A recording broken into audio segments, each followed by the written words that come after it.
tardes, bienvenidos a la redacción abierta. Hoy 27 de julio de 2018. El juzgado de lo penal número 1 de Granada ha condenado a 5 años de prisión a Juana Rivas, la madre, recordemos que se escapó de Italia en el año 2016 con sus 2 hijos, acusando a su exmarido de malos tratos. Juana Rivas ha sido condenada por sustracción de menores, estuvo un mes en paradero desconocido con sus 2 hijos cuando la justicia reclamaba que se presentase ante ella. Además, la condena también conlleva ser privada de ejercer la patria potestad sobre sus 2 hijos de 12 y 4 años durante un periodo de hasta 6 años. Y además va a tener que indemnizar a su exmarido, a Francesco Arcuri, con hasta 30.000 euros. La otra noticia de la mañana, en clave política, eso sí, es el fracaso, el primero de ellos, de Pedro Sánchez en el Congreso de los Diputados. El Congreso ha rechazado elevar el techo de gasto. La propuesta del Gobierno era elevarla hasta un 4,4% hasta llegar a los 125.000 millones de euros. La mayor subida registrada desde el año 2014. Partido Popular y Ciudadanos se oponían a este techo de gasto del Estado, a elevarlo más, pero Podemos y el resto de partidos independentistas se han opuesto porque lo consideran un techo de gasto aún bastante bajo. Le gustaría que el techo de gasto fuese mucho más elevado. Vamos a ver, lógicamente, las reacciones que ha suscitado esta noticia desde las filas del Partido Socialista, desde el Gobierno. Adriana Lastra se ha pronunciado al respecto, lógicamente lamentando el chasco que se han llevado en la Cámara Baja. Este país tuviera 2.500 millones de euros más para pagar las pensiones, 2.534 millones de euros más para pagar la sanidad, la educación, las políticas activas de empleo.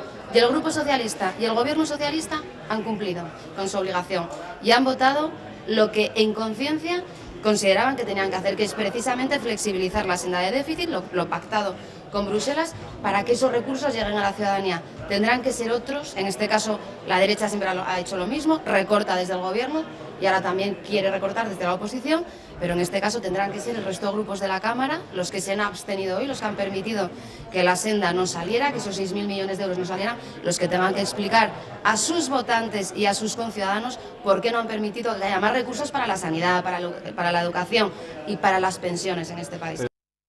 Está muy bien que lamenten y que lloren no tener apoyo, pero que hay que recordar que este Gobierno tiene 84 diputados, el Gobierno más raquítico de la historia de la democracia española.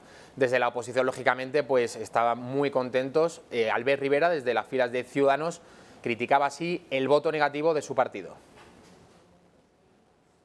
Bueno, yo creo que a ojos de todos los españoles este es un gobierno frágil, débil y sobre todo un gobierno sin votos, nadie les ha escogido en las urnas, un gobierno sin mayoría, lo hemos visto hoy, son incapaces de sacar ni siquiera el techo de gasto, un gobierno sin proyecto, sin futuro y un gobierno que es incapaz de reconocer que tiene que convocar elecciones, que es la única salida que en este momento España necesita. Escoger un gobierno en las urnas, tener un gobierno fuerte, que no dependa de los separatistas, de los populistas y que tengamos un gobierno constitucionalista. Ese es el futuro de España, por ahí pasa.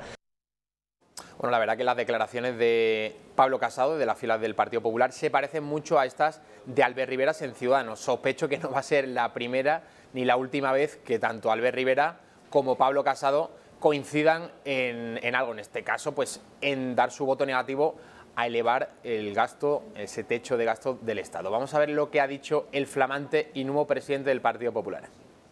Bueno, yo lo que creo es que una cosa es ganar una moción de censura en contra de un partido que te ha sacado 50 escaños y otra muy distinta es intentar gobernar. Y hoy lo que se ha visto es que con solo 88 votos, con solo una alianza con un partido, es muy difícil dar estabilidad a España y en un tema tan relevante y con tanta dimensión internacional como es la aprobación de la senda de déficit y el techo de gasto. Por tanto, creo que el Partido Socialista tiene que dar explicaciones y hacer una reflexión de hasta qué punto va a someter a los españoles a una inestabilidad con repercusiones en la economía y en la creación de empleo, como acabamos de ver ahora mismo. Bueno, el voto negativo desde las filas de la izquierda, lógicamente, se ha explicado de una manera distinta. Alberto Garzón lo podemos calificar sin ningún miedo a equivocarnos, de extrema izquierda, él es comunista, así lo dice él, presume de ello además, líder de Izquierda Unida, dice que el techo de gasto del Estado debería ser aún más alto. Pero creo que tenemos una expectativa para poder cambiar esto. Y lo ha dicho mi compañero, abordemos juntos de forma integral la política económica que tiene que nacer de una alternativa al Partido Popular y a Ciudadanos. Y eso significa hablar de la Ley de Estabilidad, eso significa hablar del artículo 135, de la regla de gasto y de forma integral de toda la política económica. De esa manera seremos capaces, el conjunto de la Cámara, o por lo menos la mayoría de esta Cámara, porque hay números suficientes, de sacar adelante políticas que merezcan la pena. Bueno, pues en Podemos, al igual que sucede en Izquierda Unida, el grupo parlamentario es el mismo, pues tampoco han votado a favor de esta subida del techo de gasto hasta el 4,4%. Ellos también entienden que el Estado debería gastar más y más, como si el dinero creciese en los árboles. Tenga la seguridad este Gobierno que somos las primeras en querer hacer política para cambiar las cosas. Pero el Gobierno tendrá que entender que nosotras, y seguramente otros grupos parlamentarios de esta Cámara que también están dispuestos a ayudar, queramos discutir con ustedes y obtener respuestas. Bueno, han visto ustedes al señor Guijarro. Aunque no lo parezca, este señor es un diputado del Congreso, donde está representada la soberanía nacional. Ahí se supone que está la élite política española. Han visto ustedes cómo iba vestido el señor Guijarro de Podemos. En fin, ¿para qué vamos a hablar más sobre este asunto? Tenemos en la mesa de la redacción abierta a Ignacio Sánchez, coeditor de Red Florida Blanca. Bienvenido. Muchas gracias. Bueno, me gustaría hablar después de la victoria de Pablo Casado la semana pasada en esa segunda vuelta en las primarias del Partido Popular. Pablo Casado ha suscitado una, por decirlo así, ilusión en la base del partido. Hacía tiempo que no se oían determinados discursos, habían sido sepultados por el marianismo y por el sorayismo, por esos 7 largos años de gobierno y sobre todo desde el Congreso de Valencia del año 2008. Rajoy abrió la puerta a liberales, a conservadores. Entonces me parece que muy apropiada esta entrevista con Red Florida Blanca. No sé cómo han valorado ustedes la victoria de Pablo Casado al frente del Partido Popular. Bueno, efectivamente, la valoración solo puede ser positiva en la medida en que entendemos muy bien esa ilusión que ha suscitado en las bases del Partido Popular y me atrevería a decir que del conjunto del centro-derecha español, es decir, incluyendo a muchas personas que precisamente se habían alejado ya del Partido Popular y que ahora posiblemente se están planteando el volver. Y esa ilusión, en fin, para nosotros, para Florida Blanca, es muy fácil de entender, en la medida en la que nosotros, desde nuestra fundación, desde que Florida Blanca vio la luz en enero de 2015, venimos insistiendo en la importancia de defender ideas, principios y valores para garantizar el éxito de un proyecto político.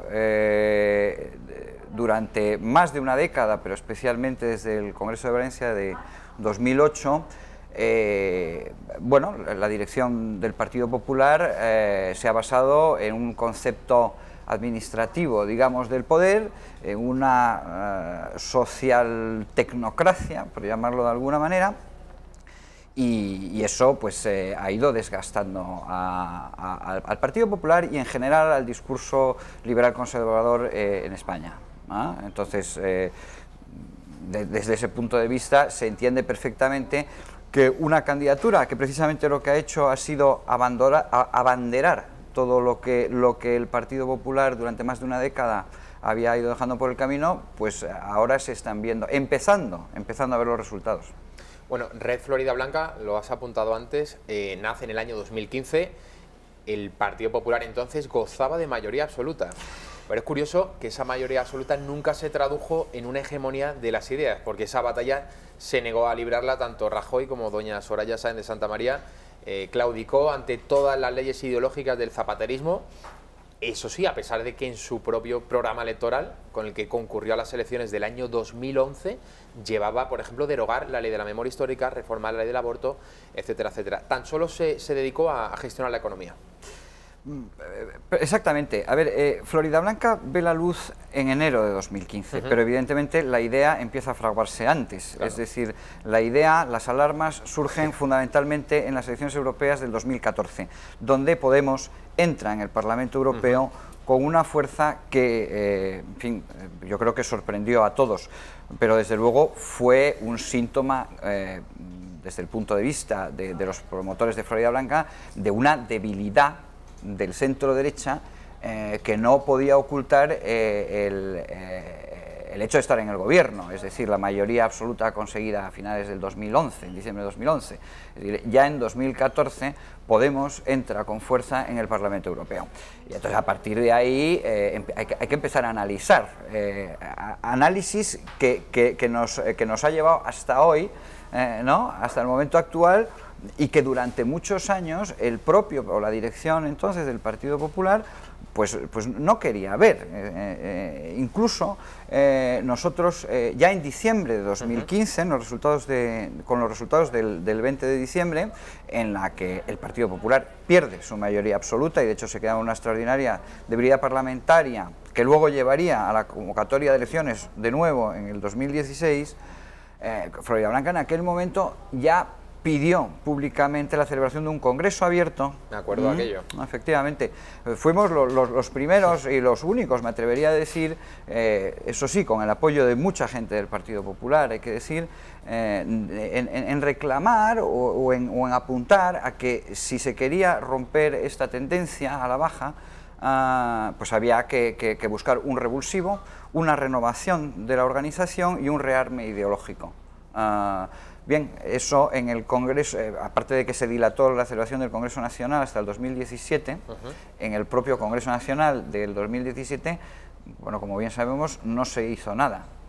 No se hizo nada. Únicamente a través del empuje o precisamente por la demanda de una mayor permeabilidad y de una mayor democracia interna en el partido, sí que se introdujo un sistema de elección de presidentes a través de una extraña doble vuelta, en la que la primera vuelta votaban los afiliados y en la segunda los compromisarios, que es un híbrido que nosotros en su momento ya dijimos que era claramente insuficiente y que podía dar problemas a debates, o lugar a debates bizantinos sobre las dobles legitimidades, sobre el ganador de la primera vuelta y la segunda, cosa que también hemos vivido en este último proceso, pero es cierto que lo que sí que abrió fue una rendija a la libertad de los afiliados de las bases del Partido Popular, por la que se ha colado un proyecto político que no tiene nada que ver con lo que había hasta ahora.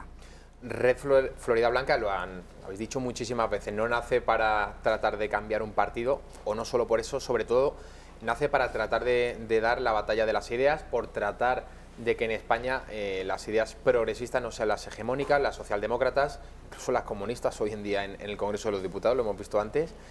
¿Qué ha pasado en España en las últimas décadas? No hablo ya de la deriva del Partido Popular, del marianismo, del sorayismo de los últimos 7 años, hablo de las últimas décadas. ¿Por qué los postulados liberal-conservadores no tienen la fuerza que pueden tener en otros países?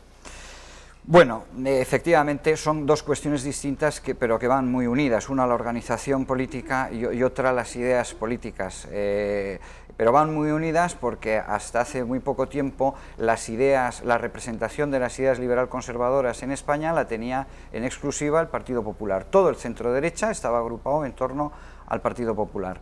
Entonces, claro, en el momento en el que el Partido Popular renuncia a defender las ideas del centro-derecha, siendo el partido hegemónico dentro del centro-derecha, ahí se producen dos cosas.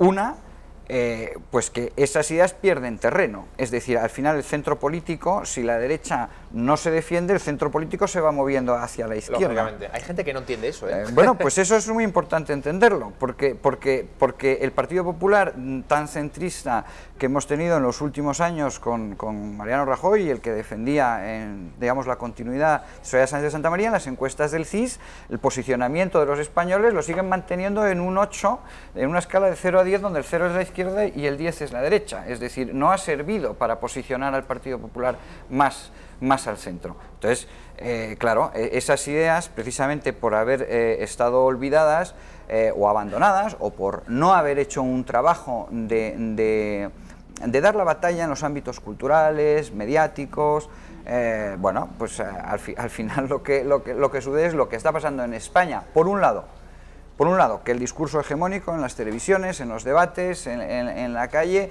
está dominado por la izquierda. Cualquier cosa que se salga del canon establecido por la izquierda, pues poco menos que es un escándalo. De hecho, es decir, se ha llegado a hablar de Pablo Casado como un representante de la extrema derecha. Por cierto, ya que lo mencionas, sí. Ignacio, Pablo Casado de la extrema derecha. Hoy, Carles Riera de la CUP ha dicho que el señor Pablo Casado es un fascista. A ver si podemos ver esas declaraciones. Pablo Casado es un fascista que preside un partido fascista y con lo cual va a desarrollar políticas fascistas. Y no solo aquí, sino en todo el mundo y en Europa sabemos muy bien lo que hay que hacer frente al fascismo, es confrontarle, batallarle y vencerle sin entrar en su lógica. Evidentemente, Pablo Casado representa la extrema derecha de un régimen del 78 que tiene en el centro izquierda Pedro Sánchez, pero que actúa como un bloque en la misma lógica. Por eso decía que el problema no es un partido u otro, sino que es el régimen. Pablo Casado ya ha dicho esto, pero Pedro Sánchez hace algunas semanas dijo que modificaría el Código Penal para que la rebelión lo fuera sin violencia. Es decir, este vodevil histriónico no deja de dejarnos perlas. Voy a dejar a Ignacio Sánchez con las ganas de responderle. Nos vamos a ir a la publicidad y a la vuelta va a responder al señor Riera de la CUP y va a explicar si efectivamente Casado es o no un fascista. A la vuelta.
Se ha dejado con la intriga en sus casas. Le preguntaba a Ignacio Sánchez, antes de irnos a publicidad, si Pablo Casado, como dicen desde las filas de la CUP, es un fascista. Bueno, las declaraciones, más allá de la enormidad, lo que nos lleva es a dos conclusiones, ¿no? Claro, una es desde el momento en el que la alianza que está ahí entre el populismo de extrema izquierda y el separatismo, claramente aliados frente a nuestro régimen constitucional, se considera legitimado para marcar dónde está el centro político en España, pues claro, evidentemente, si eso no se combate, si eso no se contrarresta, si no hay un discurso claramente alternativo que ponga las cosas en su verdadero ser, bueno, claro, al final cualquier cosa se va a considerar de extrema derecha, ¿no? Cuando realmente el discurso liberal conservador, entre otras muchas notas, en una de sus bases es la moderación, es decir, en su origen la división o la dicotomía entre izquierda y derecha era la división entre los exaltados o revolucionarios y los moderados, ¿no?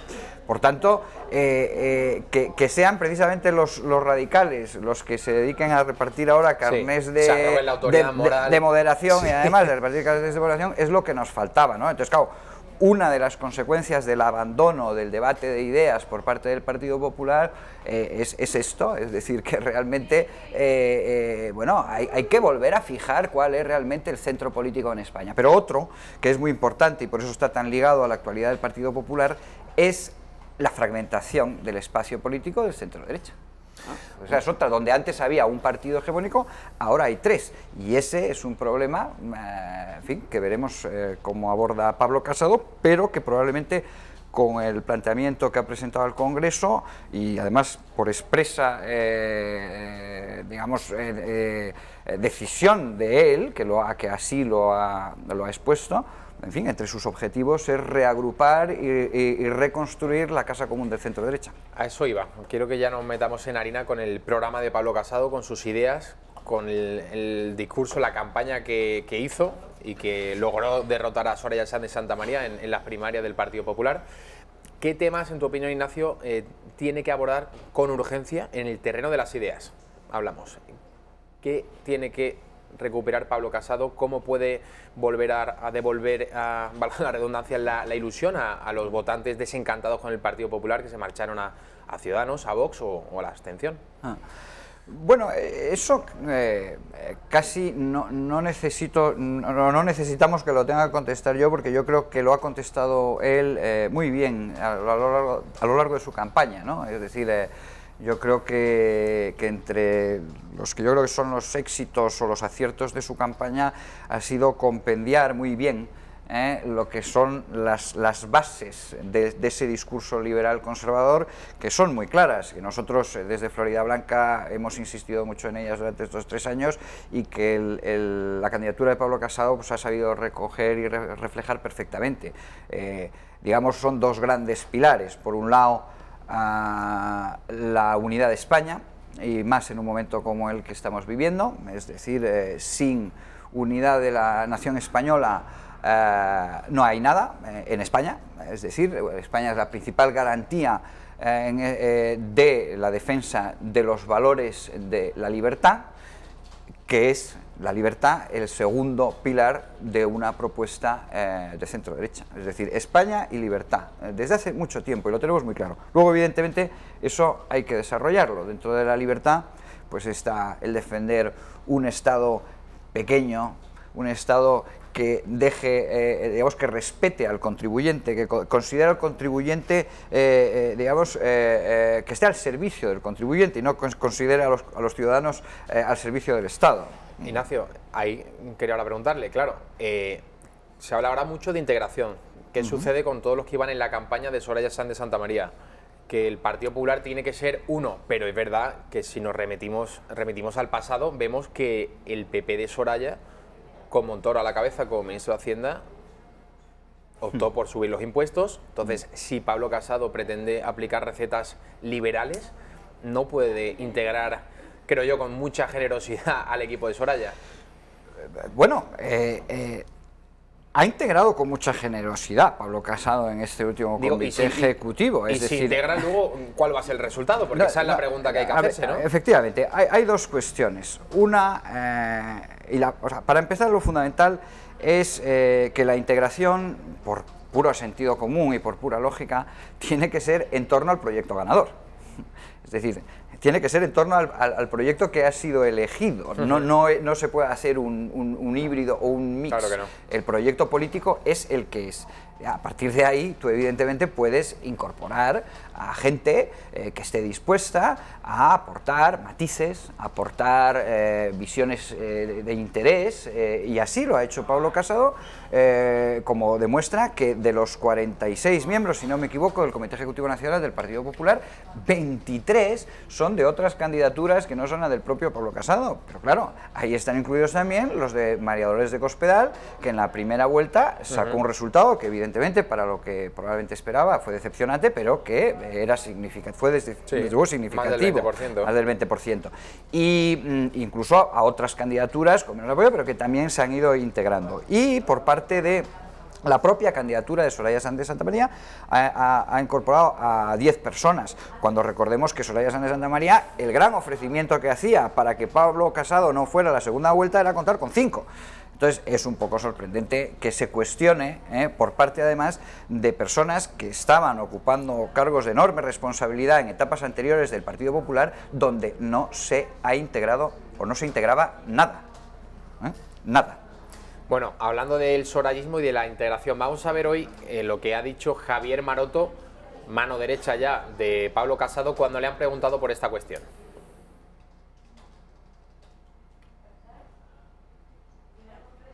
A ver si podemos... Observando la realidad, y es que gota a gota, uno a uno, todas las personas que habían ocupado la candidatura de Soraya Sáenz de Santamaría se están integrando. Acabo de hablar con el presidente de Málaga, Elías Bendodo.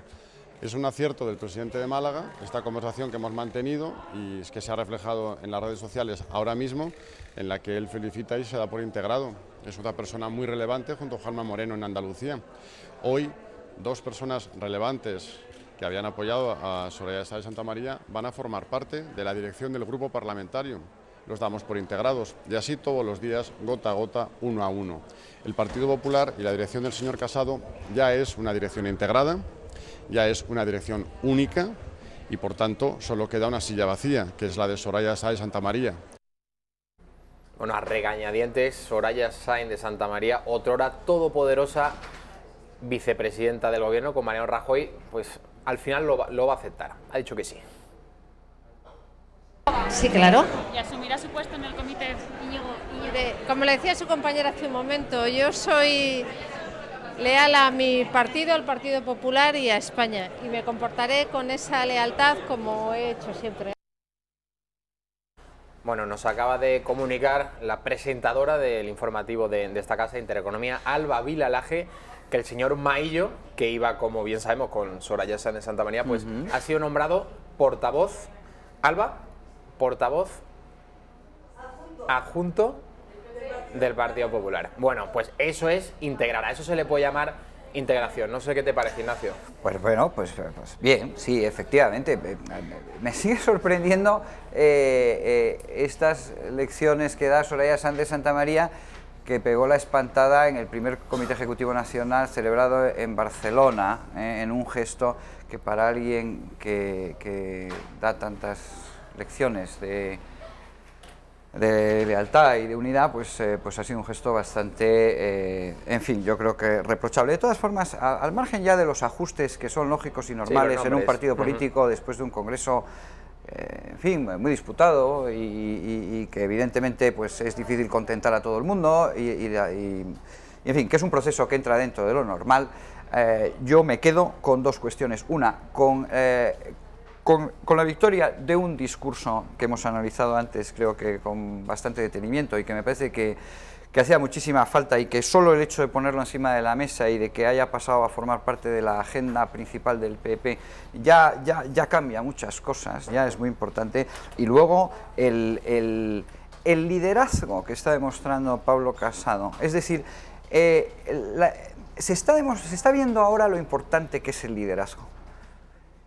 Y lo digo porque con el cambio de liderazgo que ha habido, estamos viendo cómo muchos dirigentes del Partido Popular están descubriendo la importancia de las ideas, de los principios, de los valores, para llevar a buen término un proyecto político. Cosa que antes no decían, y ahora, precisamente porque ha habido un líder que eso lo está abanderando, estamos viendo como gran parte de la organización está yendo detrás, ¿no? Ignacio, antes de finalizar, los críticos con Pablo Casado dirán que dónde ha estado todos estos años Pablo Casado, que ha sido diputado en las Cortes durante las dos legislaturas en las que Mariano Rajoy Brey fue presidente del gobierno, cuando mantuvo el espectro ideológico del zapaterismo. Tampoco se recuerdan grandes declaraciones de Pablo Casado en contra.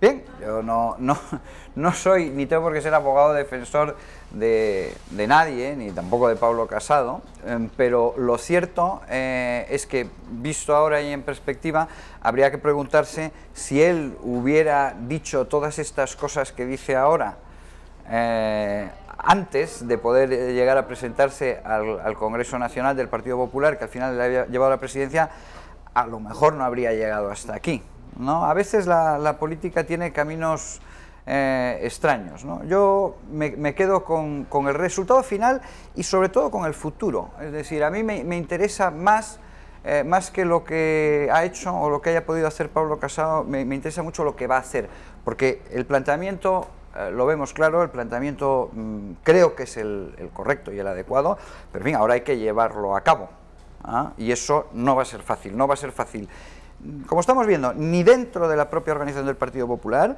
ni luego fuera, porque el entorno político y mediático, cultural y mediático, sobre todo, que hereda, digamos, Pablo Casado, no es precisamente favorable para la defensa de las ideas del centro-derecha.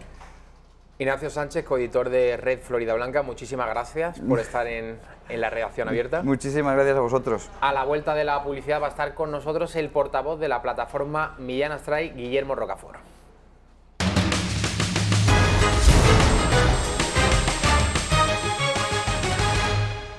Estamos en 2018, como todos ustedes saben, pero seguimos hablando de Franco, de la guerra civil, del franquismo, y ahora de ese objetivo que tiene la izquierda, el Partido Socialista y todos los grupos de izquierda, de tratar de exhumar, de desenterrar los restos de Franco en el Valle de los Caídos y trasladarlos, no sabemos muy bien a dónde, porque la familia del dictador se opone a ello. Bueno, está con nosotros en la mesa de la redacción abierta Guillermo Rocafort, que es portavoz de la plataforma Millán Astray. Guillermo, bienvenido. Muy buenas tardes, muchas gracias. A mí, sobre todo, cuando hablamos del tema de Franco, del Valle de los Caídos, me gustaría que intentásemos hacer un ejercicio de hacer una visión como desde fuera de España, es decir, ¿dónde están enterrados otros dictadores en otros países? ¿Qué sucede en otros países occidentales o no occidentales donde han tenido una dictadura?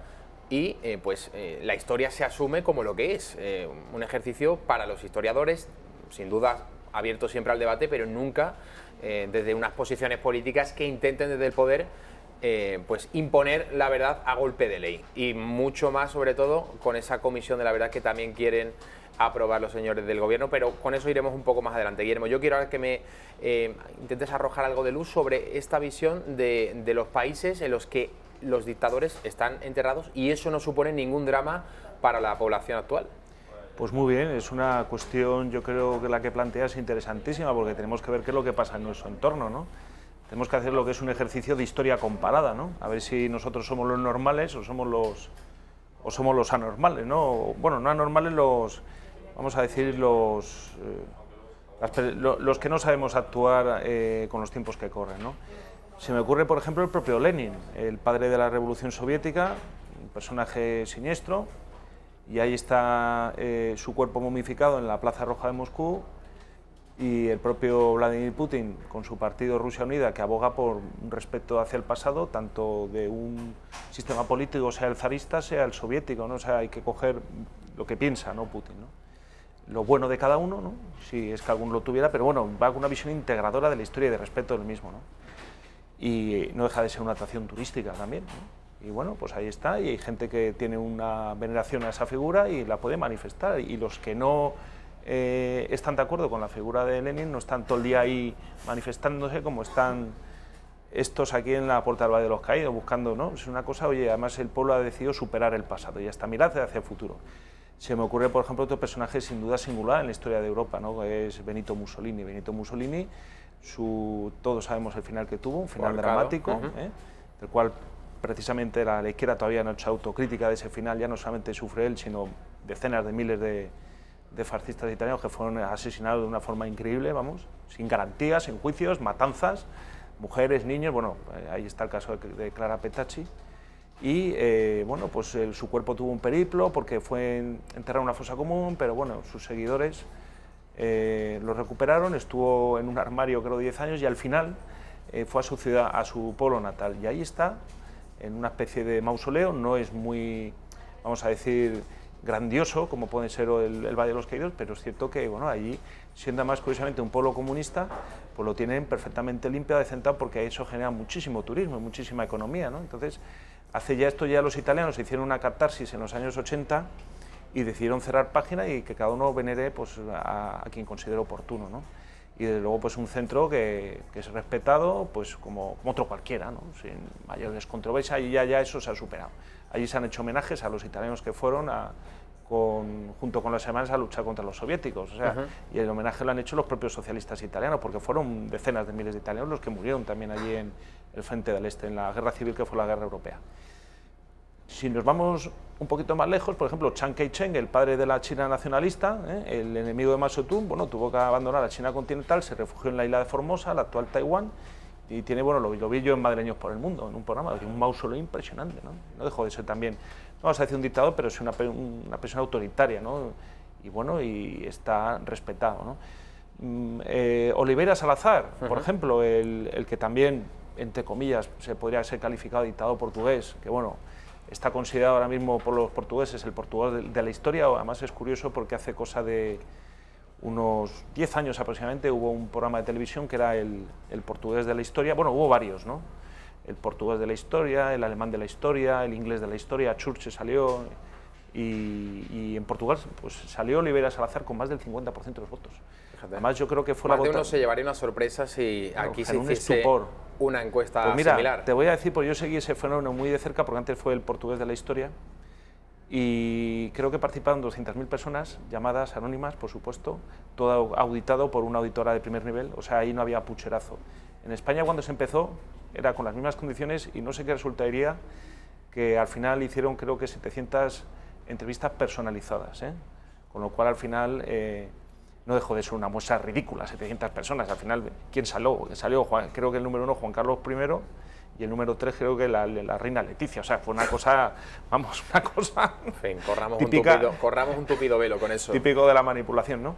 Y entonces, bueno, Oliveira Salazar, hombre, él murió en el año 68 y, bueno, él tiene una tumba discreta, pero allí nadie le profana, ni le insulta, ni nada, o sea. Y luego también tenemos, por ejemplo, bueno, si nos vamos un poquito más lejos, en Chile, Pinochet, pues a Pinochet la familia decidió incinerarla porque allí donde fuera enterrado, digamos, hubiera sido su cuerpo profanado, su tumba, quiero decir, profanada 1.000.000 de veces, ¿no?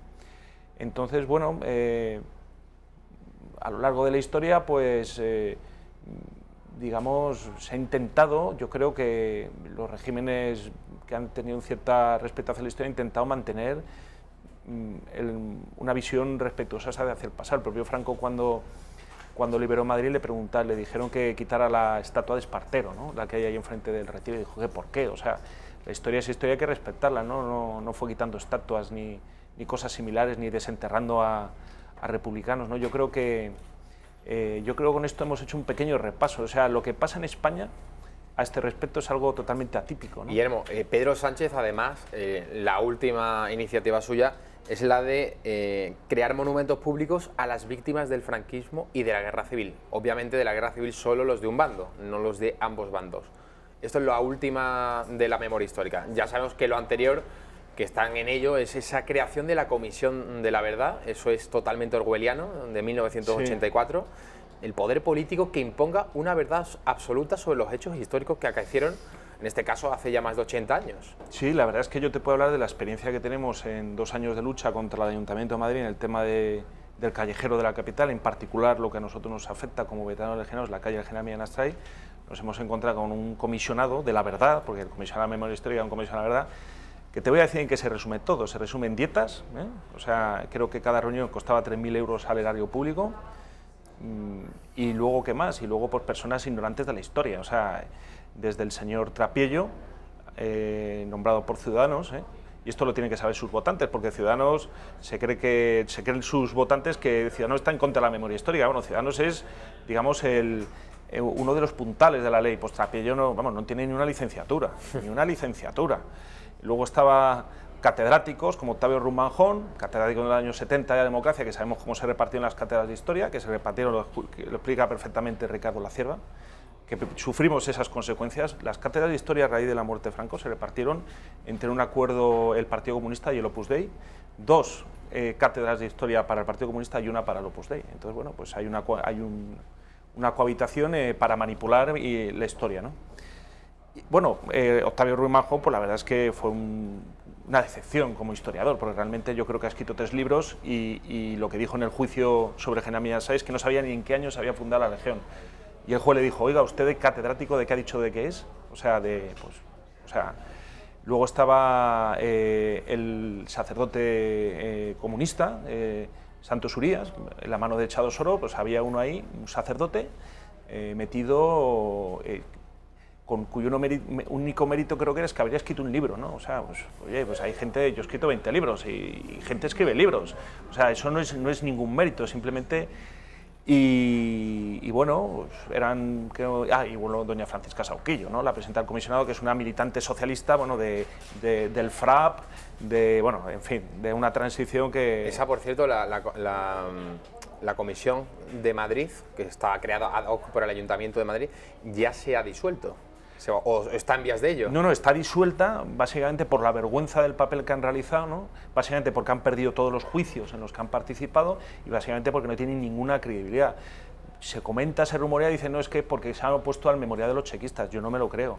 O sea, detrás de ello hay un desgaste, de un desprestigio, porque con un trabajo serio dedicado a varias asociaciones, no solamente en la que yo estoy aquí como portador de la plataforma Millán Astray, sino, por ejemplo, Caídos de la División Azul, o los descendientes de los hermanos García Noblejas, o, por ejemplo, General Cabanellas, y otras fundaciones han hecho una labor muy buena de un punto de vista jurídico e histórico, y al final, en el momento de la verdad, porque en España es un Estado de Derecho, oiga, usted quiere quitar una calle, es que fulanito tal es un fascista. Digo, bueno, vale, vamos a ver esa ley, cómo se aplica la ley al caso concreto, ¿no? Y al final las sentencias son todas en contra del ayuntamiento, ¿no? Entonces, ese comisionado, que es un precedente de esta Comisión de la Verdad, ya sabemos lo que es un tribunal inquisidor de la historia, son los nuevos Torquemada, y aparte que son gente que adolece de un desconocimiento de la historia verdaderamente singular, ¿no? Porque realmente, o sea, es metedura de pata tras metedura de pata. Fíjate, en el caso de General Millán Asáez, para que te hagas una idea, decían que uno de los motivos por los cuales le quitaban la calle era porque se había sublevado el 18 de julio del 36. Estaba en Buenos Aires. Estaba en Buenos Aires, pero es que ellos, les da igual, ellos, y luego iban cambiando las reglas del juego, iban cambiando los argumentos. Según nosotros contraprogramábamos, ellos nos hacían otras alegaciones. O sea, realmente España es un Estado de Derecho. Cuando hay un procedimiento sancionado, como es la retirada de una calle, tiene que haber un pliego de cargos desde el principio. Oiga, usted, en base a estos supuestos de hecho, tiene esta consecuencia jurídica, pero es que aquí no se da el caso. Aquí te ponen el San Benito y luego ya cuando ganas la sentencia judicial, como nos ha pasado a nosotros, llega la alcaldesa y arranca las placas. No hay Estado de Derecho. Esto es mentira. Es una falacia. Lo que pasa, bueno, todavía quedan jueces en España y gracias a Dios en Madrid, en los juzgados de lo contencioso administrativo, pues hay gente, interpretadores y estudiosos del derecho, vamos. Ya les gustaría que hubieran llegado jueces que hubieran dicho, pues sí, pero una vez que planteas esta batalla judicial en un plano pues, de igualdad, con una prueba pericial, porque nosotros tuvimos una prueba pericial, que por cierto lo tengo en mi canal YouTube, Guillermo Rocafort, y yo recomiendo a todos nuestros espectadores que lo vean, porque son 2 horas que giran en torno a la figura de Millán Asáez y la aplicación de la ley de la memoria histórica. Entonces ahí se ven personas que tienen argumentos y personas que viven en el desconocimiento y la mentira. Es así, desconocimiento y mentira, desconocimiento y mentira. Entonces, frente a eso, un juez independiente con criterio, pues claro, enseguida dice, bueno, o sea, están los documentos, están los testimonios, están las fuentes históricas, o sea, esto hay que acreditarlo, no vale decir que una persona es pues una exaltación de la represión, eso es gravísimo. O sea, una persona exalta la represión cuando realmente bueno, ha hecho algo realmente, como la palabra exaltación, una palabra castellana de toda la vida. Pues nada, estos lo interpretan, lo manipulan todo, ¿no? Guillermo, aún de momento podemos seguir diciendo datos objetivos de la historia. Por ejemplo, en relación al periodo histórico del franquismo, no es ninguna tontería decir, por ejemplo, que se creó la Seguridad Social. El otro día lo dijeron en Sálvame Deluxe. Sí, la justicia social, sí, por ejemplo, los derechos de los trabajadores, la sanidad pública. Todo eso va a ser penado. Si uno dice, por ejemplo, que España fue el país que más creció económicamente solo detrás de Japón en los años 60 y 70, que en el año 75, cuando muere Franco, España era la 8ª potencia industrial del mundo, eso no se va a poder decir.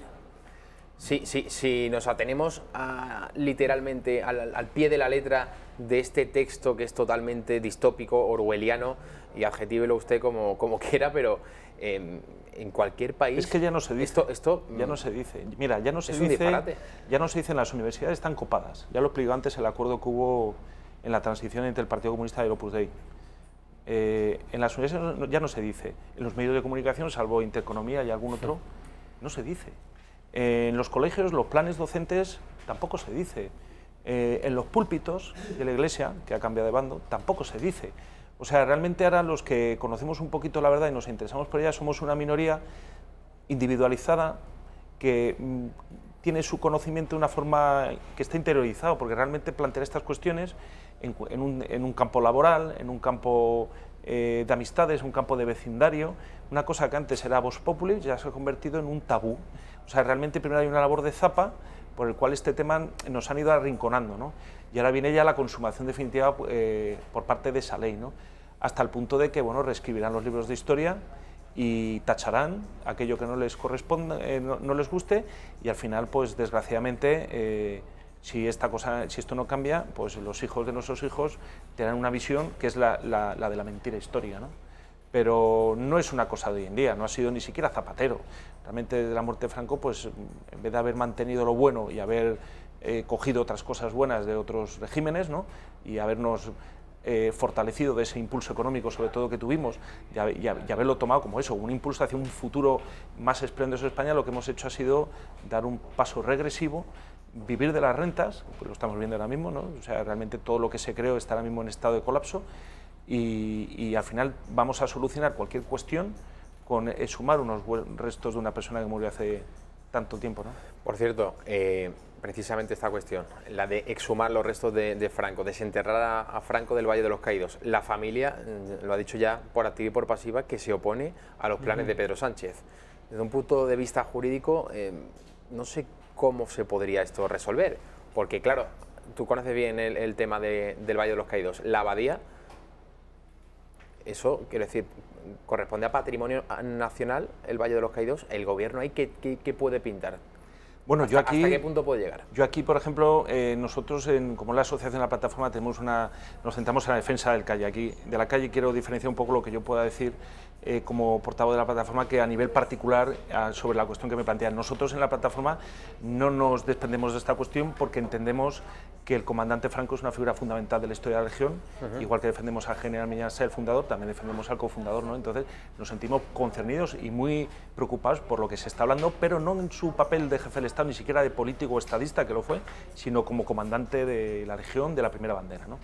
Eso es importante dejarlo claro para no mezclar distintos planos. Ya a título particular yo te digo que la cuestión jurídica me parece tremendamente complicada, porque aquí se conjugan varios elementos. Por un lado está la arrogancia del político, que lo domina todo, lo controla todo. Pedro Sánchez, ya lo hemos visto, no es capaz de defender sus fronteras, pero domina un entramado mediático, entramado económico, y hace uso de esa fuerza que tiene. Entonces, el decir que se van a exhumar unos restos mortales... bueno, lo que te iba a comentar. También era un poco el mismo talante que tenía la señora Manuela Carmena cuando empezó con el tema de las calles, hasta que ya empezaron las resistencias, ¿no? Y luego por su lado empezaron las mentiras y las presiones. Y las resistencias se intensificaron, ¿no? Y ahora el tema está bloqueado. Después de 3 años, vamos, ya tiene un desgaste increíble. Ayer mismo estuvimos buzoneando la calle General Miñanastay y los vecinos hablan barbaridades de este equipo de gobierno, lo consideran, vamos, una cosa como una peste, ¿no? Entonces, ellos, movidos de esta arrogancia y de este poder absolutista que tienen los políticos hoy en España, a todos los niveles, pues dicen, pues voy a hacer lo que me da la gana, ¿no? Pero claro, luego llega la cuestión de los hechos y del derecho. Entonces, aquí se conjugan varios elementos. O sea, la normativa que regula la exhumación es una normativa autonómica y establece clarísimamente que hace falta el consentimiento de los familiares. Bueno, en este caso no lo tiene, no lo tiene. Por otro lado, está en una basílica que está sometido a una protección internacional, que son los concordatos. No tiene el consentimiento del padre Fray Santiago Cantera, ya lo ha dicho clarísimamente. O sea, ¿el Vaticano puede jugar algún papel en esta cuestión? Vamos a ver, me acuerdo perfectamente del tema este de las obras expoliadas de Sigena. El Vaticano dijo que había que devolverlas y al final el obispado de Lérida nunca lo devolvió de motu propio, al final tuvo que ir la Guardia Civil. Con esto digo que ya puede decir también lo que quiera. Bueno, el cardenal no pinta nada. De momento el Vaticano, digamos que se lava las manos, que es una cuestión, claro, es que tiene que resolver España. Como se meta en este jardín, vamos, ya hay demasiado escándalo en la Iglesia Católica para que ahora el Papa avale una práctica que siempre ha sido considerada un sacrilegio. Porque ya no solamente que estamos violando lo que son los cementerios, que son lugares sagrados, también estamos violando un recinto sagrado que es una iglesia. En la Edad Media la gente se acogía sagrado porque era un sitio donde el poder político no podía entrar. Y eso lo respetaban hasta los señores feudales más bestias de los siglos de la Baja Edad Media, ¿no? Entonces, si realmente este presidente del gobierno, que está tan iluminado igual que Zapatero, al final opta por una vía de la fuerza, ¿no? Es decir, bueno, pues, entonces, ¿qué sucedería? Pues yo creo que sería una vuelta a tuerca muy grave de toda la tensión social que se está generando con el tema de la memoria histórica. Primero, porque una parte sustancial de la sociedad nunca admitiría que se violentara un recinto sagrado, que se levantara una lápida y que se sacara... no estaría yo tan seguro, Guillermo. No estaría yo tan seguro de eso. Bueno... No sé qué sector de la sociedad estaría dispuesto a... Bueno, ten en cuenta, por otro lado, que las visitas van aumentando y cada vez hay más focos de resistencia. Se hacen campañas, ahora mismo se está movilizando mucha gente. Yo ya sé que es difícil, porque los medios de comunicación, salvo aquí, bueno, y el otro día en Sálvame también, que bueno, creo que fue un momento épico del programa, ¿no? Yo creo que el mejor que han tenido de la telebasura cuando trataron ese tema, hasta creo que Belén Esteban pidió un referéndum, cosa que yo le alabo, ¿no? Porque en última instancia, como nosotros en la calle General Miñanastay, que pregunten a los españoles. Estas cuestiones de un antiguo jefe del Estado merecen por lo menos una consulta, no que venga alguien aquí a iluminar. Bueno, al final, a lo que vamos. Entonces, llegado a ese extremo, yo creo que de extrema violencia, ¿no? Y de extrema radicalidad, sin contar con la familia, sin contar con los monjes que son los custodios de ese recinto sagrado, llegar a profanar esa tumba y sacar los restos y tenerlos, no sé, porque la familia no se va a hacer cargo de ellos, ya lo han dicho, nos pondría en un contexto... bueno, una situación muy complicada, porque ¿dónde enterrarían a Franco entonces? Bueno, eso, fíjate lo que te digo, eso casi sería una cuestión secundaria. Yo me iría más bien a la tensión social, a la radicalidad de la gente, ¿no? O sea, hasta qué punto, por ejemplo, dirigentes socialistas podrían ir tranquilamente por la calle, ¿no? Si ya se comete la arbitrariedad de profanar un recinto sagrado y tal, claro, realmente ya no hay derecho. Yo creo que estaríamos en una situación en la que, bueno, y a este punto se ha llegado a decir que se iba a aprobar como en el caso de Rumasa, un real decreto ley, ¿no? O sea, realmente sería, porque claro, este no es tonto, bueno, no es tan tonto como parece. Pedro Sánchez querría el aval de todo el Parlamento como una decisión consensuada. Tú imagínate, yo creo que seguro que, ¿cómo se llama?, el de Ciudadanos, seguro que es tan inocente que se metería en ese juego, ¿no? O sea, realmente... quiero decir que tendría hasta el apoyo, ¿no? Y el PP pues se abstendría, o sea, no habría nadie que se opondría, ¿no? Como pasó con las calles en Madrid, todos a favor menos el PP abstenido, ¿no? O sea, ni un solo diputado, ¿no? Entonces, claro, que eso lo vea mucha gente, que en su foro interno tiene ya no una adhesión, ¿no? Porque eso ya ha pasado hace mucho tiempo, sino un sentimiento de respeto hacia el personaje y sobre todo lo que has dicho anteriormente, lo que creó ese régimen, ¿eh? Ya no es la persona en sí, que eso es secundario, es la España de esa época que se sacrificó y que hizo una labor de reconstrucción económica impresionante. Yo como doctor en economía, o sea, de una escombrera que era España, con todo lo que se lo había llevado Stalin. Por cierto, la maestra Justa Freire, la que ha puesto ahora nombre calle a Millán Astray, es la que se encargó de enviar allí a los 30.000 niños, los niños de Rusia, ¿sabes? O sea, para que veamos la catadura de los personajes, ¿no? Pues si se pone en este plano, yo creo que mucha gente va a despertar, desde luego vamos a hacer el ridículo internacional, porque bueno, a mí que la ONU, ahora dicen que la ONU que da palmas, ¿no? Bueno, vamos a ver, la ONU es un centro de corrupción, o sea, se sabe perfectamente que los planes estos internacionales de la ONU, muchos están llenos de corrupción y de lavado de dinero negro. Entonces ahí hay un grupito, muchos socialistas, ¿te acuerdas de Viviana Aido y, sí, de otras miembros y miembros y otras ministras que están ahora mismo allí y tal? Y bueno, si yo no veo a la ONU que le pida, por ejemplo, a Rusia o a China que haga un ejercicio de memoria histórica, porque tienen que venir aquí la ONU a decirnos, por cierto, a los españoles... A Rusia nadie le tiene que dar lecciones en este sentido, porque fue el país que, por cierto, más sufrió y más bajas tuvo durante la Segunda Guerra Mundial. Y el caso de los hermanos Polonio, nietos de un divisionario, su abuelo fue a la División Azul, el sueño de su abuela era recuperar los restos mortales, la tradición militar española es enterrar al soldado allí donde muere. Fueron a Rusia, estamos hablando a finales de los años 90, 2001 aproximadamente por ahí, viajaron hasta Rusia y encontraron colaboración por parte de las autoridades rusas, ¿no? Desde el primer minuto hasta el último. Lograron dar con los huesos de su abuelo. Y después de aquello, bueno, pudieron repatriar los restos y después de aquello muchas más familias, nietos de divisionarios, en contacto con estos chicos y con las propias autoridades rusas, pues pudieron traer a España de vuelta los restos y darle sepultura aquí en España. O sea, es algo admirable. Rusia, que tuvo más de, si no recuerdo mal, más de 20 millones de bajas durante la Segunda Guerra Mundial. Claro, porque y en lugar de hacer un ejercicio de rencor o tal, pues obviamente pues está al servicio de lo que sea. Así está Putin, con una adhesión de su pueblo del 80%, le apoyan a antiguos comunistas y a antiguos zaristas, porque ven que es una persona que ha sido capaz de, como muy bien dices, cerrar esas heridas que son mucho más dramáticas. Se dicen que en España dicen que es el país después de Camboya que más fosas tiene en el mundo. Pero vamos a ver, eso es un mantra que viene de la ONU, de un iluminado, y que todo el mundo estos en las redes sociales repiten como un mantra y la gente ya se lo ha aprendido. Vamos a ver, en España hay las fosas comunes como las hay en cualquier otro lugar del mundo. Por cierto, ahora encuentran una fosa y resulta que la mayoría son soldados del Ejército Nacional. Entonces, ¿qué pasa? Que esos soldados a lo mejor ya no merecen el respeto que merecerían presuntos fusilados por el... Eso ha sucedido en los últimos años, claro, cuando han excavado efectivamente. Entonces, muchísimos sitios cuando de España, son soldados del Ejército Nacional, se tapan. Han encontrado más. Porque estamos buscando sí. a un fulanito en concreto. Claro. Digo, no, a lo que hay que buscar es a todos y cada uno de los españoles que están enterrados. Y a esos hay que darles nombres y apellidos, dar los restos a los familiares, porque sus descendientes, si tienen, o familiares, están viviendo hoy en día y querrán saber, porque al final lo que vamos a una memoria selectiva.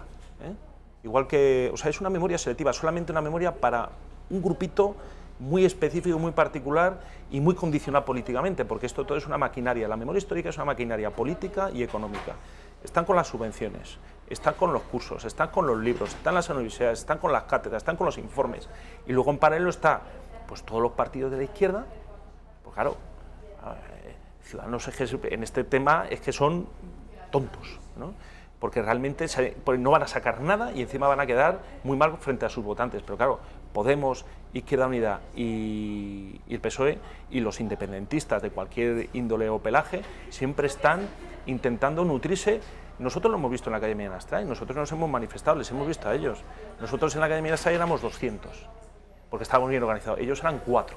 Lo que pasa a 4 en una calle, 4 de otra, 4 de otra, pues al final a lo mejor en Madrid son 10.000 y parece que son 1 millón, pero realmente no. Y aparte que hay que hacer un ejercicio de verdadera reconciliación, o sea, todas las familias en la guerra civil sufrieron en mayor o menor medida. ¿Acaso no estamos ya reconciliados desde el año 75 y 78? Pero si es que eso estaba olvidado ya prácticamente, la gente mira por su futuro y el de sus hijos. No se puede, además hay una cosa muy dramática en estas cuestiones, que tú no puedes condicionar a las generaciones futuras con los errores de los antepasados. Hoy en día es que hay una ferocidad por meter en los programas docentes unas asignaturas de memoria histórica, chavales de 15 años que no tienen la cabeza todavía lo suficientemente formada para entender que hay guerras, que hay guerras civiles, que hay enfrentamientos de todo tipo, hay conflictos, la historia de la humanidad es una guerra continua.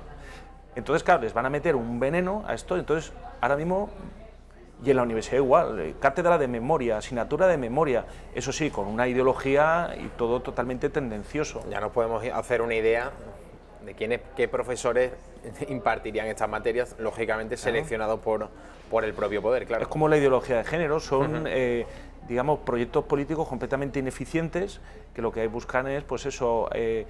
bueno, así se logra, Guillermo. Luego hablamos siempre de la hegemonía cultural de la izquierda, totalmente, la hegemonía cultural progresista. Mira, yo te voy a decir una cosa. Llevan además en las aulas, en las últimas 4 décadas, con un rodillo ideológico absoluto. Pero voy a decir una cosa, para que lo sepan los oyentes, quien más ha hecho daño al callejero ha sido el Partido Popular. Y voy a explicar por qué, porque en la plataforma Patriota Millán Astray lo hemos denunciado.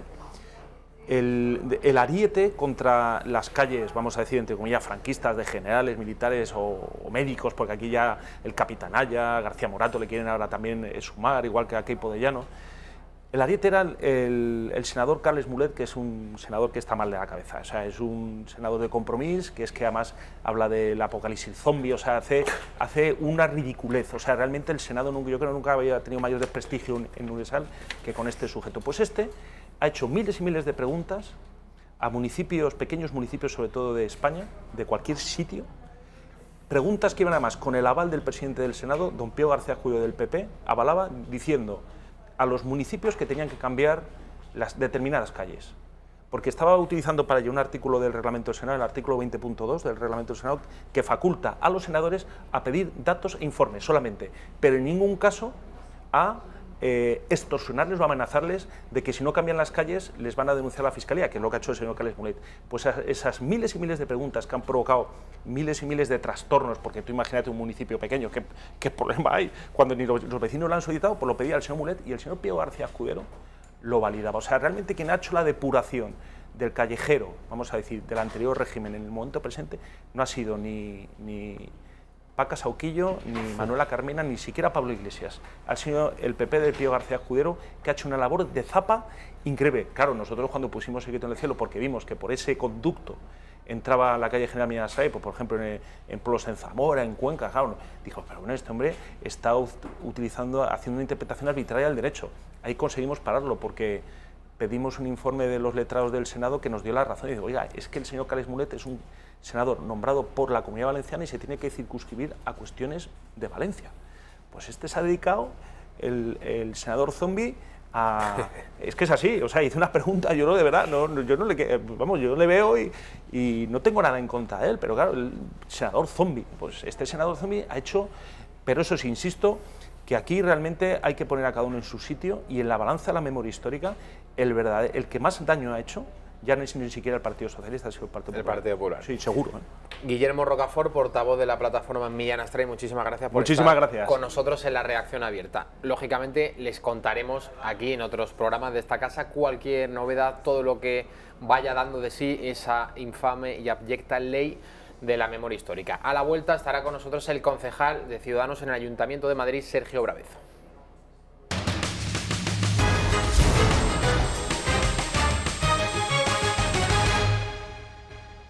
Está con nosotros el concejal de Ciudadanos en el Ayuntamiento de Madrid, Sergio Bravezo. Sergio, ¿qué tal? Muy bienvenido.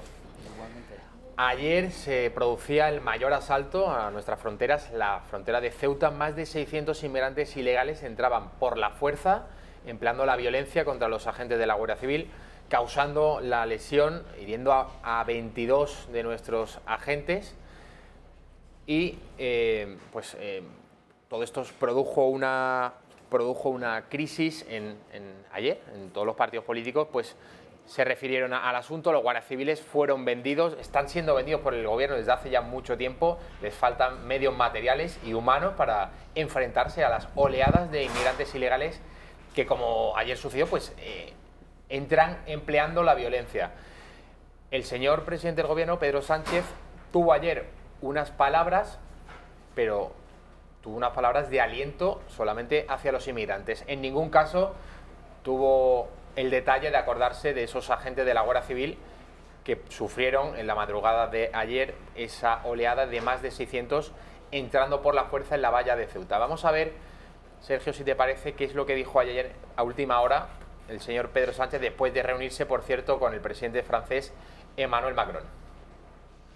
En segundo lugar, la protección de fronteras con respeto, y esto es muy importante, a la dignidad y a los derechos humanos de los migrantes. Y finalmente, fortalecer la cooperación con los países de origen y también con los países de tránsito. Bueno, sorprende la verdad que el señor Sánchez, presidente del gobierno, se refiere a la dignidad de los inmigrantes. Claro que la tienen, ¿cómo no van a tenerla? Pero en un día tan complicado como el de ayer. Además de eso, Sergio, Marruecos está pidiendo 60 millones de euros a España para hacer frente de una manera más eficaz a estas oleadas. Se calcula, según hoy el Ministerio de Interior, que hay hasta 50.000 subsaharianos en Marruecos esperando a penetrar en nuestra frontera. No sé qué te parece todo esto, Sergio. Pues mucha demagogia, mucha incoherencia por parte de Pedro Sánchez. Básicamente porque recordemos que fue Zapatero quien puso las concertinas en Ceuta y en Melilla. Y ahora se retractan de todo ello, diciendo que no tiene que estar las concertinas, que no necesitamos ese tipo de concertinas en Ceuta y en Melilla. Claro, recordemos también que no solamente es una petición y un acto que hizo España, sino que también se le pidió a Marruecos que pusiera las concertinas. Me parece que no es la manera correcta de hacerlo, pero si no es la manera correcta de hacerlo, aquí lo que sucede es que necesitamos más recursos materiales, necesitamos más recursos humanos sobre todo. Lo que no podemos dejar es vendidos a nuestros guardias civiles. Me parece mucha demagogia por parte de Pedro Sánchez, porque lo único que está haciendo es mirar hacia otro lado respecto al problema que tenemos en España, que es la inmigración ilegal. Lo que no podemos hacer es decir que aquí no pasa nada, que existe el buenismo y que con ello vamos a arreglarlo absolutamente todo, sino todo lo contrario. Creo que hay que ser responsables, hay que atajar el problema como se debe hacer, tanto desde la Unión Europea como aquí desde España, hablar alto, hablar claro, y no dejar simplemente venderse pues por el buenismo y las palabras que son agradables y que suenan bien, sino hay que trabajar con el Frontex, que sería pues las leyes que tenemos y herramientas suficientes dentro de la Unión Europea para poner una situación regular a toda esta gente que quiere venir a España, y a España y a la Unión Europea, recordemos. Y sí me gustaría señalar una cosa que me parece muy importante. La Unión Europea empieza en África, en Ceuta y en Melilla. Correcto. Muchas veces nos olvidamos de ello. Eso es. Bueno, los agentes de la Guardia Civil lo pasaban realmente mal. Hoy se han filtrado unos audios de los momentos de tanta angustia que vivieron los agentes de la Guardia Civil. A ver si podemos escucharlos.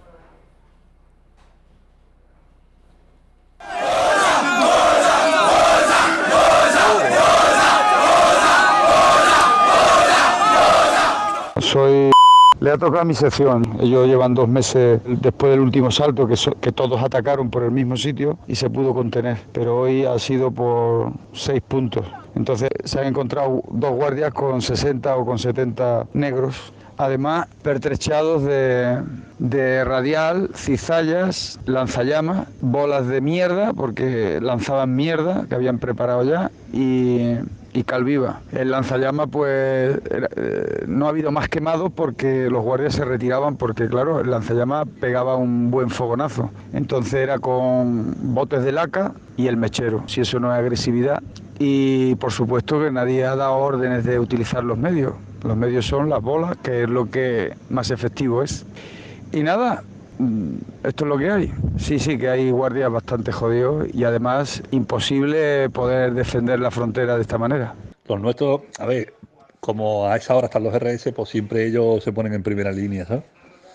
Pero por lo que se ve, algunos quemados los brazos y todo, ¿sabes? Con la cal esa. Como tenemos los Zenmen con las pelotas metidas en el coche y las defensas en el coche, en plan, no se puede utilizar nada, pues esto es lo que hay.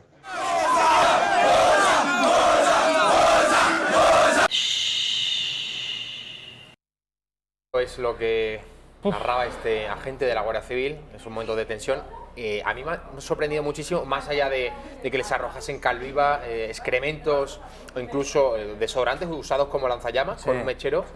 Me ha llamado la atención que se produjeron escenas como la de 2 agentes intentando frenar a 60 inmigrantes ilegales que estaban entrando de una manera violenta. No, desde luego que lo que estamos haciendo es retirar todos los recursos de Ceuta y Melilla, retirar todas las posibilidades de parar estas avalanchas y simplemente mirar hacia otro lado. Me parece que o ponemos los recursos suficientes o nos vamos de Ceuta y Melilla, pero si lo quiere hacer el señor Pedro Sánchez, que lo diga de manera clara, sin complejos, que diga que quiere salir de Ceuta y Melilla y que no le importa lo que suceda. Lo que no se puede hacer es dejar vendidos a nuestras fuerzas y fuerzas de seguridad del Estado. Eso es. Sergio, ¿tú crees que la petición de Marruecos a España de 60 millones de euros no huele un poco a chantaje? Es decir, me vas a tener que pagar 60 millones de euros si no quieres que estas oleadas de inmigrantes ilegales contra tu frontera sean habituales. España, por cierto, se ha remitido a la Unión Europea, a Bruselas, para que abone esa cantidad, porque es verdad que ahora mismo España es el país que más inmigrantes ilegales recibe, es la puerta de entrada a Europa. Italia, con Matteo Salvini, además, ha cerrado el grifo, por decirlo así, ha cerrado las fronteras. Sánchez ha hecho todo lo contrario desde que ha llegado a la Moncloa, desde el demagógico episodio del buque Aquarius, otorgando además el estatus de refugiados a todos los inmigrantes que iban a bordo de ese barco, y luego se demostró que ninguno de esos inmigrantes procedía de un país en guerra, que es el requisito sine qua non, el primero al menos, para que te den esa condición, para que te otorguen la condición de refugiado. Sí, desde luego, muchos ya habíamos avisado sobre el efecto llamada de este tipo de iniciativas que tenía Pedro Sánchez. Claro, hay que pensar, el efecto llamada lo que tiene como primera repercusión es en Marruecos, porque la mayoría de migraciones que quieren entrar por Europa irán directamente primero por Marruecos para ir finalmente a España, un paso para llegar al resto de Europa. Por lo tanto, a quien le repercute este efecto llamada en primera instancia es a Marruecos. Es verdad que ya estamos muy acostumbrados que con las olas de inmigrantes que se suceden en Ceuta y en Melilla, siempre Marruecos habla de mayor ingreso por parte de la Unión Europea, por parte de España, que lo necesitan. Si bien es cierto que hay un punto de realidad, donde sí que es verdad que se necesita actuar en origen, y por lo tanto sí que tendría sentido hablar sobre esas actuaciones, pero yo creo que también Marruecos juega políticamente a ese tipo de política para ver que, según la tensión política del momento entre España y Marruecos, pues abrirá o cerrará el grifo pues dependiendo de sus ansias o en el momento que esté viviendo la tensión según política. El diario El Mundo, citando fuentes de Interior, 50.000 subsaharianos estarían en Marruecos esperando para saltar. Yo no me creo que Marruecos no lo sepa, claro que lo sabe. Esos también han entrado en Marruecos de forma ilegal, de forma irregular, desde muchos otros países de África, pero Marruecos desde luego también tiene su parte de responsabilidad en todo esto, todo lo que está ocurriendo. Así es, y lo que no podemos hacer es pensar que solamente un país va a actuar de manera correcta. Esto es algo que tiene que a trabajar entre los diferentes países en red, es decir, dentro de la Unión Europea, pero también con Marruecos y también con los diferentes países del África subsahariana especialmente, que es el origen de todas estas migraciones. Lo que no podemos hacer, sinceramente, es lo que está haciendo. Estamos hablando nosotros ahora de una manera rápida sobre la dificultad que tiene toda esta situación. Sin embargo, Pedro Sánchez lo está abordando por el lado más sencillo, más buenista, que es todo el mundo venga, no pasa nada, aquí estamos todos con los open arms, ¿no? Bueno. Pues obviamente no es ese la política que se tiene que hacer desde la Unión Europea y sobre todo con responsabilidad. Vamos a ver, esta mañana le han preguntado en una entrevista en la cadena SER al ministro del Interior, Fernando Grande Marlaska, sobre este asunto. No es una sorpresa si les adelanto que ha lanzado balones fuera. Por lo tanto, no se ha cometido ninguna irregularidad.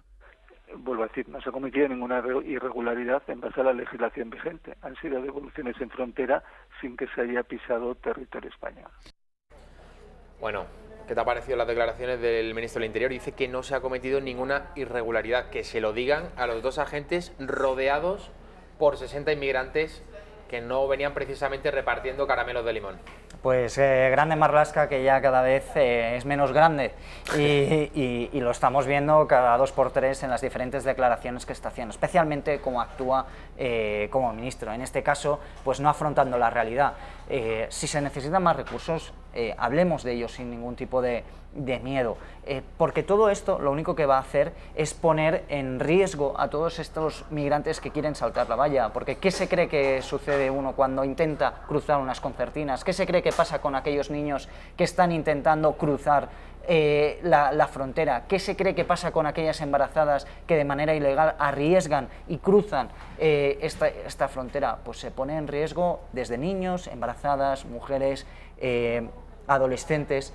Y aquí no miramos hacia otro lado. Pues me parece que es de verdad muy poca responsabilidad por parte del gobierno de Pedro Sánchez, que lo único que le está interesando es el marketing, lo único que le está interesando es que le vean como buenista. Política de gestos que se llama, ¿no, Sergio? Yo diría incluso un paso más allá, que sería agradar a la gente de Podemos, agradar a todos aquellos a los que les debe su llegada a la Moncloa, ¿no? Tiene miedo a que le digan, que le señalen, pues que le tachen de racista, que le tachen de xenófobo, pero no tiene nada que ver. Hay muchas veces que se quiere confundir una cosa con la otra.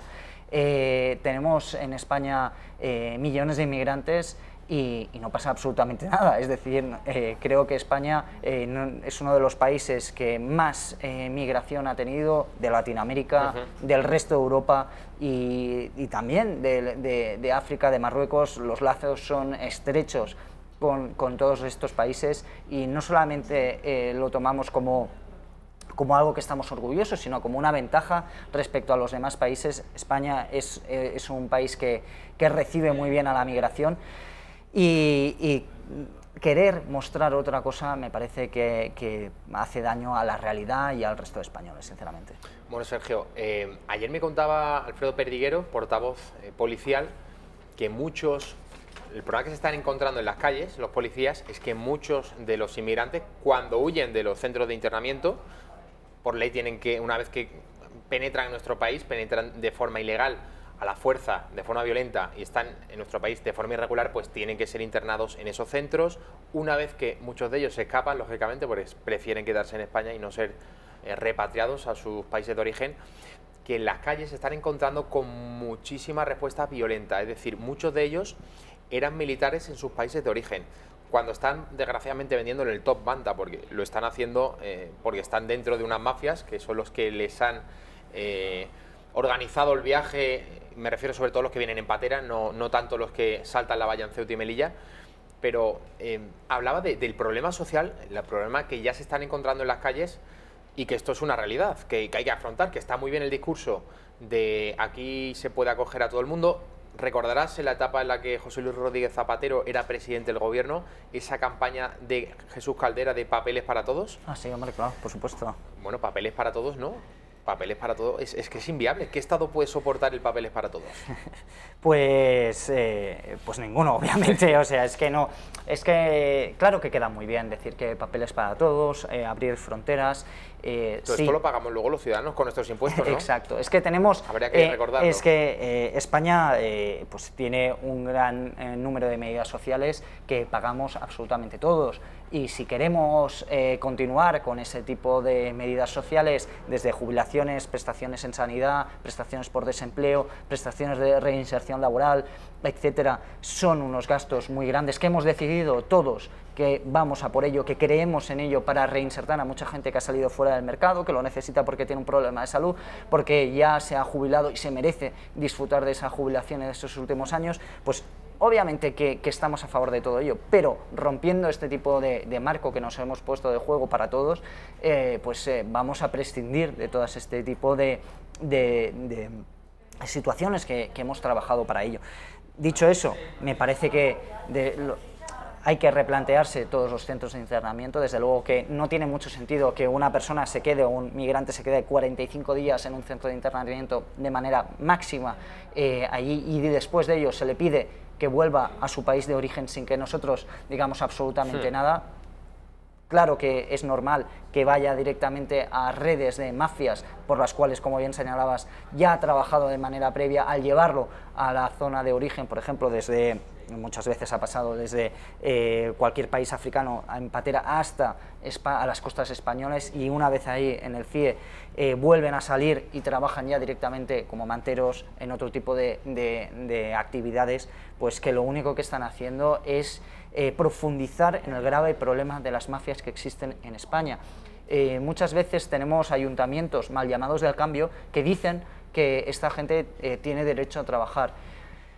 Bien, eso no es un derecho a trabajar, es un derecho que usted le impulsa a la mafia. No tiene nada que ver con trabajar. Un trabajador en España tiene sus derechos, su salario, su seguridad social, etc. Eso sí, por lo que abogamos, estamos a favor y tenemos que trabajar. Por lo otro, eso no es un trabajo, es una mafia, y hay que erradicar las mafias, porque lo único que vamos a tener es desigualdad, es daño a toda esta gente. Sinceramente, el buenismo me parece que tiene un límite, y el límite es cuando comienza a sufrir toda esta gente. Esta misma mañana se ha pronunciado el exministro del Interior, Juan Ignacio Zoido, lógicamente muy preocupado y en contra de toda esta política que está llevando a cabo el gobierno de Pedro Sánchez y la respuesta que ha dado a esta crisis que sufríamos ayer con esa avalancha, esa oleada de más de 600 inmigrantes entrando por la fuerza en Ceuta. Vamos a ver al exministro Zoido. Y al mismo tiempo mandar un mensaje de que a España se puede venir desde el punto de vista regular, pero no irregular, porque ese efecto llamada sin duda causa muchísimos perjuicios. Y fíjese lo que sucedió en el día de ayer en la valla de Ceuta, ¿no? Todos esos hechos son muy lamentables, y lo que pido es que volvamos a reforzar todo lo que es la colaboración con los países bilaterales y sobre todo de África subsahariana, y que a partir de ahí pues se reconduzca esta situación. No se puede bajar la guardia porque, insisto, es un problema gravísimo el que la inmigración irregular está suponiendo, porque al final está siendo un aliciente para las propias mafias, porque las propias mafias, cada vez que al final estas situaciones se plantean y al final llegan a buen puerto, porque a buen puerto tenemos que acoger a aquellos que han sido lanzados al mar en unas plataformas que ni siquiera flotan la mayoría de ellas, pues lo que hay que hacer es salvarlos. También ha hablado hoy una de las manos derechas de Pablo Casado, vicesecretario de Organización del Partido Popular, Javier Maroto. Lo que ha sucedido en la valla de Ceuta es impresentable. Yo quiero decir de forma contundente que los culpables de lo que sucede en la valla de Ceuta son las mafias, pero el responsable es el gobierno socialista, porque no está atendiendo a lo que sucede allí. O sea, entiendo que quiere decir que los culpables son las mafias y el responsable en última instancia el gobierno de España. ¿Estás de acuerdo, Sergio?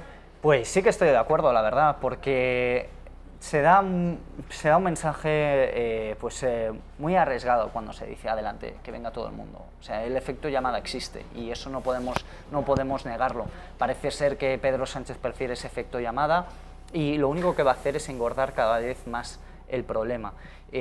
Si bien tenemos que no mirar hacia otro lado respecto a los 7.000 muertos que ya hubo el año pasado solamente en el Mediterráneo de diferentes pateras que se oían, pero lo que tenemos que hacer es no simplemente decir adelante con todas esas migraciones, sino también decir vamos a trabajar con esos países. Además se da un mensaje contradictorio. ¿Por qué? Pues porque a aquellos migrantes que deciden venir a España de manera legal se le da un mensaje contradictorio, es decir, usted hágalo de la manera legal o ilegal, va a poder venir a España e incluso a veces con menos derechos. ¿Cómo es posible que aquel que lo hace de manera legal tenga menos derechos que aquel que lo hace de manera ilegal? No podemos dar ese mensaje a la migración legal y correcta y ordinaria. Totalmente. Entonces, se premia al que se hace bien, al que lo hace bien, no al que lo hace mal. Demasiada inmigración pues mata a la inmigración de la misma manera que demasiado Estado mata al propio Estado. Nos vamos a ir a la publicidad, a la vuelta. Sergio Brabezo va a seguir con todos nosotros y vamos a comentar el primer gran fracaso del gobierno de Pedro Sánchez. Hoy el Congreso de los Diputados ha dicho no a su propuesta de elevar el techo del gasto del Estado. Esto a la vuelta.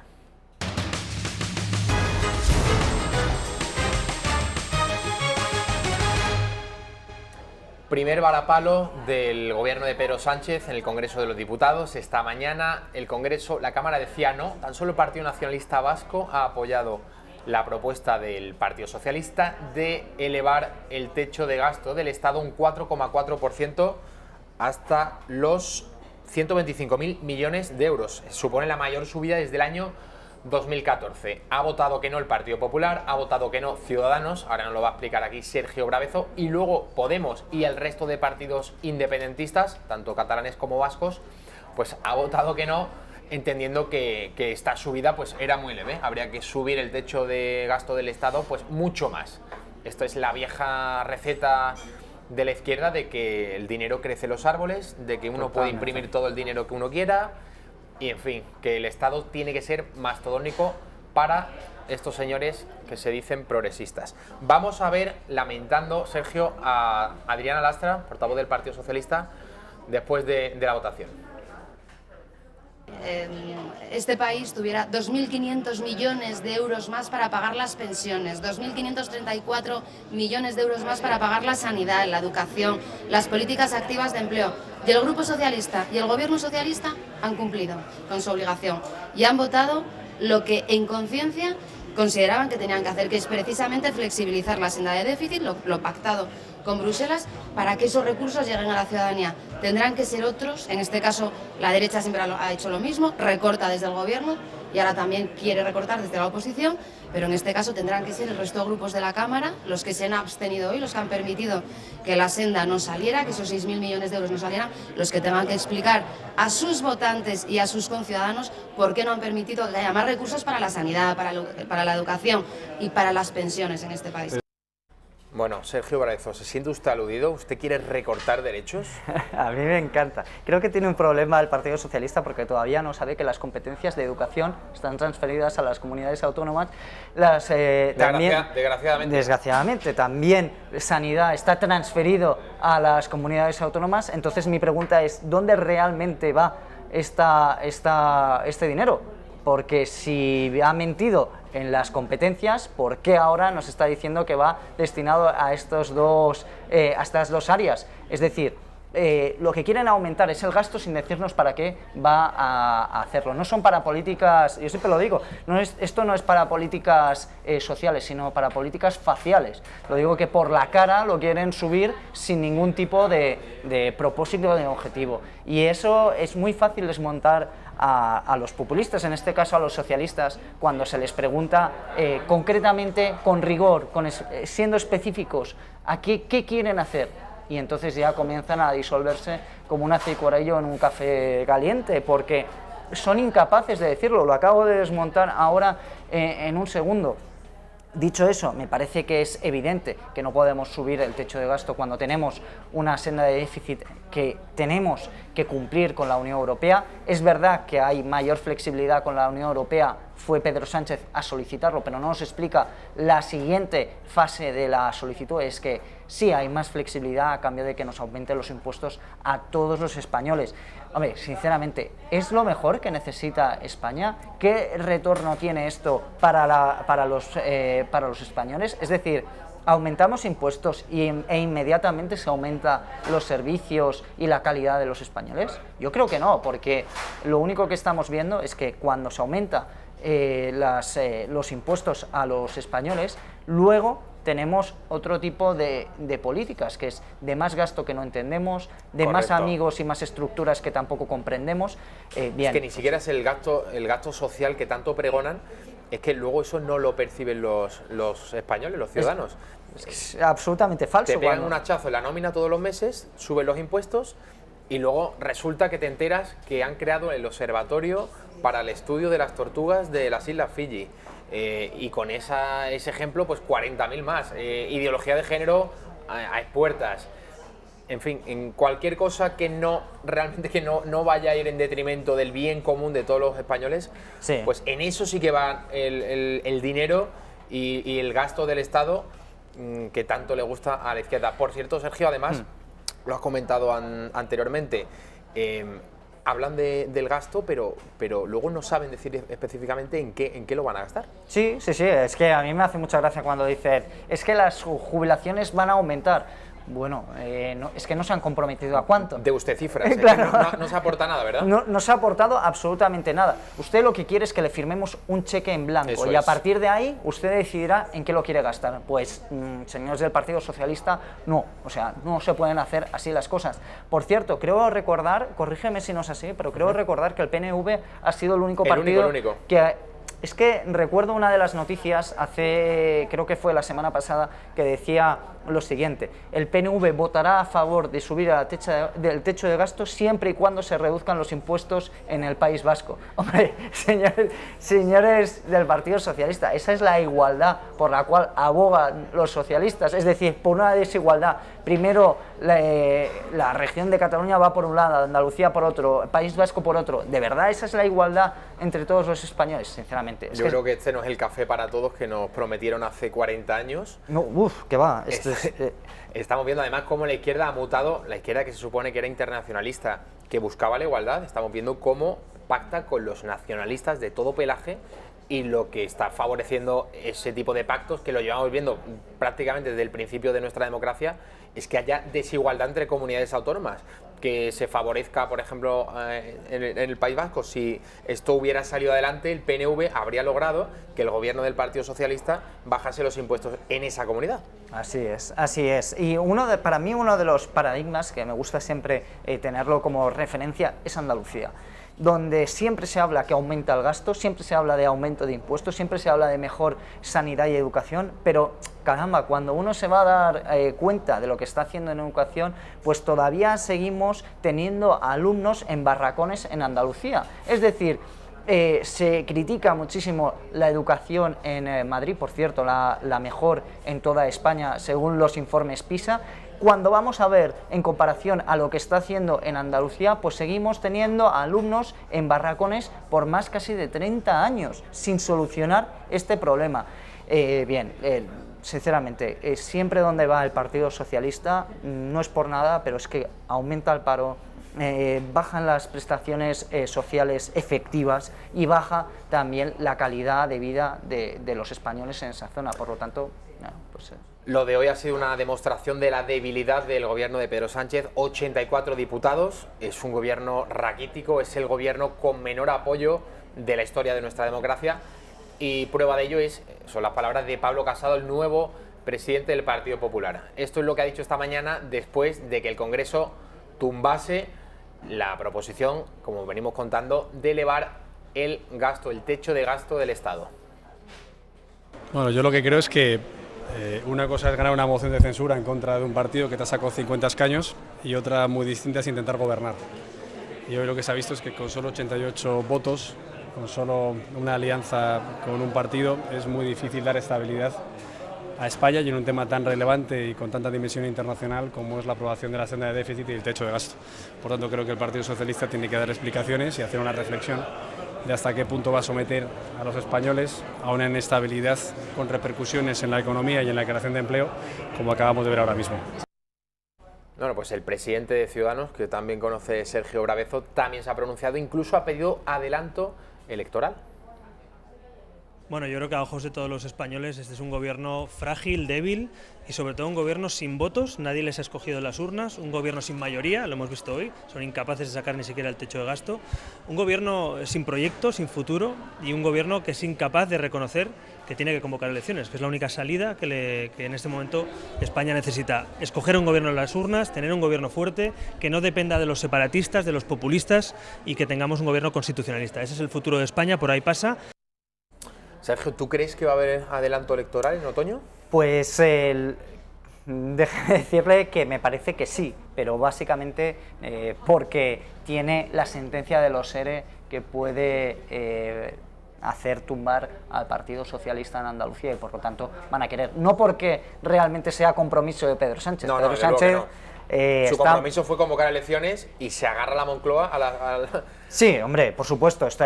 Un día más en la Moncloa para él es un día más de éxito y sin importar todo lo demás. Sí que me parece ya, al principio mintió cuando dijo que llegaría a la presidencia del gobierno y inmediatamente convocaría elecciones. Mintió en ese momento, luego ya dijo que se necesitaba estabilizar el país y luego convocaría elecciones y ahora ya es el triple mortal. Es el siguiente: convocaré elecciones cuando a mí me plazca y cuando crea que es mejor para el Partido Socialista. En este caso, lo que se dice, se comenta, se rumorea, es que sería para el 28 de octubre las elecciones, poco antes de la sentencia de los ERE que podría hacer tumbar al Partido Socialista. Sería curioso y sería casi de justicia poética porque Pedro Sánchez ha llegado a la Moncloa después de iniciar una moción de censura contra el expresidente del gobierno, Mariano Rajoy, del Partido Popular, por el caso Gürtel, por la corrupción, al fin y al cabo. Así es, y podría, por la misma razón, podría acabar fuera Pedro Sánchez, exactamente por la misma razón. Sí que me parece que no tiene ningún tipo de lógica lo que se hizo en aquel momento, ni tampoco tiene lógica lo que se hace ahora. ¿Qué quiere decir? Tenemos que ir a unas elecciones, convocar elecciones de una manera libre, clara y con suficiente tiempo para poder afrontar el nuevo momento que está viviendo España. Sí, no queríamos un Partido Popular que tuviera problemas de corrupción, tampoco queremos un Partido Socialista con problemas de corrupción y sobre todo, que es que ya hemos llegado a un momento peor, que fundamentado en Bildu, en Rufián, en el PDeCAT y Puigdemont, en toda esta gente. Sinceramente, ¿ese es el cambio que queríamos? Hombre, si queremos un cambio mejor, no un cambio a peor, que en contra de la Constitución, de la unidad de España, aumento de impuestos en contra del trabajador, etcétera. Yo creo que ese no es el camino. No sé si nos va a dar tiempo a ver, quiero que veas las palabras de Alberto Garzón, diputado de Izquierda Unida en el Congreso. Pero creo que tenemos una expectativa para poder cambiar esto. Y lo ha dicho mi compañero. Abordemos juntos de forma integral la política económica que tiene que nacer de una alternativa al Partido Popular y a Ciudadanos. Y eso significa hablar de la ley de estabilidad, eso significa hablar del artículo 135, de la regla de gasto y de forma integral de toda la política económica.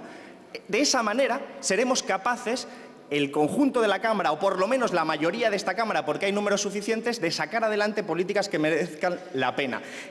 Bueno, Sergio, muy brevemente, porque nos vamos a... Bueno, el señor Garzón, el economista tuitero, que dice que va a dar trabajo a 1 millón de personas simplemente por el arte de darle trabajo sin necesidad de crearlo. Más gasto, ¿no? Más empleo gasto. público, ineficiente. Bueno, un libraco, un tocho que me leí suyo, la verdad que sin sustancia económica alguna, donde dice que se le va a dar trabajo a 1 millón de personas sin necesidad de que trabajen. Sergio Bravezo, muchísimas gracias por estar en la redacción abierta de Intereconomía. Nosotros nos vamos a la publicidad, a la vuelta con Rocío Manzaneque, de los informativos de esta casa. Vamos a hablar de los estrenos de cine en la cartelera de este fin de semana.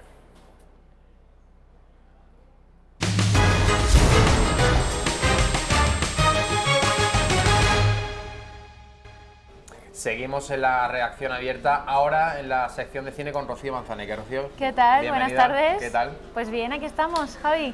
Bueno, uno de los estrenos más esperados, ¿no? Misión Imposible. Empezamos con los estrenos, como siempre. El primero, el que podemos tener esta semana, que es así el más reseñable, posiblemente una de las películas más esperadas del año. Hablamos de la nueva entrega de Misión Imposible, la sexta entrega de la saga, desde 1996, que la inaugurara Brian De Palma. Vale, claro, no todas las ha protagonizado Tom Cruise. Todas las ha protagonizado él, y de hecho lo ha llevado cada vez a mejor, ¿sabes? O sea, es un actor que la verdad se ha venido muy arriba con Misión Imposible, que bueno, ahora hablaremos más adelante, pero todas las escenas de acción, no sé si las has escuchado, que las hace él, lo cual le ha llevado algún sustito que otro en el set de rodaje. Precisamente ya llevamos viendo, también es una especie de campaña de marketing, ¿no? Bastante recurrente. ¿Ah, lo sí? que vemos de cuando se estrena una de Misión Imposible, ya está Tom Cruise que se ha roto un pie o que se ha roto tal, ¿no? En este caso Tom Cruise, lo vamos a ver en el tráiler ahora después, pero en una de las escenas más importantes de acción se rompió un tobillo, porque él siempre se ha negado a que hubiera un doble que hiciese esas escenas, Las escenas ¿no? arriesgadas. Efectivamente. Bueno, nos ha dado durante todas estas películas, estas 6 películas, nos ha dado grandes momentos, ¿no? Para recordar en el cine de acción, y en esta película hay muchísima más acción, con escenas que ya nos comentarán los espectadores, pero que posiblemente serán para recordar en el cine de acción. Y sobre todo también una cosa que la gente quería ver en Misión Imposible, que era que los personajes tenían un fondo. Y en el caso de esta nueva película, esta sexta entrega, Fallout, Misión Imposible Fallout, lo vemos. Vemos a un Ethan Hunt mucho, como que ya le pesa, ¿no? Todas estas misiones que él ha tenido que llevar a cabo. Le vemos más sombrío, y vemos que efectivamente ese juego de espías al que él está acostumbrado no es tan bonito, ¿no? Y al final requiere unas renuncias y pagar un precio, ¿no? Por todo lo que se hace. Rocío, una pregunta antes de seguir profundizando sobre este estreno. ¿Cuál de las 5 ediciones anteriores es tu favorita y por qué? Pues a mí me gustó mucho Nación Secreta, la quinta. Me pareció que empezábamos a ver ya esa profundidad, ¿no? Y esa complejidad, y que coincidió más o menos a la vez que la saga James Bond, cuando la saga James Bond también se empezó a profundizar, ¿no? Con Skyfall lo vimos, no sé si la has visto, de la saga James Bond. Pues Misión Imposible tomó también un poquito ese rumbo, ¿no? También con el caso Bourne, toda la saga, ¿no? Del caso Bourne, al final han tendido a ir hacia eso, ¿no? A mostrar personajes que son más profundos, porque si muestras solo escenas de acción, al final no se distingue de todo lo que ves al final, ¿no? Luego también yo tengo que decir que la segunda entrega de Misión Imposible, que es muy denostada, la verdad, yo recuerdo verla cuando era mucho más pequeña y me encantaba también, tengo que reconocerlo. ¿Por qué denostada esa edición? Decían que era la peor, de todas ellas, de las de Misión Imposible. A mí yo la recuerdo con bastante cariño, pero puede ser que sea yo por mis vivencias, la verdad. Y nada, y eso ya decía, con Nación Secreta me gustó muchísimo, y esta nueva entrega dicen que es la mejor de las 6. Bueno, pues habrá que verlo. O sea, que ha tenido que pasar tanto tiempo para que sea la mejor de todas. Hoy estreno en todos los cines de España. Hoy estreno, efectivamente. Tenemos unas imágenes, pues si quieres que las veamos. Fenomenal. Bueno, pues las imágenes que hemos visto de este tráiler de Misión Imposible, otra vez más se demuestra la gran capacidad técnica de este tipo de películas, y hemos visto además, Rocío, que la mayor parte de la película ha sido rodada en París. Efectivamente, ya lo hemos visto ahí, y de hecho, lo hablábamos al principio, una de las escenas en las que de persecución frenética es en las que Tom Cruise se hizo daño de verdad y se fracturó el tobillo. Fue precisamente en una de esas escaladas y una de saltar por los techos que se desarrolla en París. Efectivamente, lo podrán identificar fácilmente los espectadores cuando vean la película.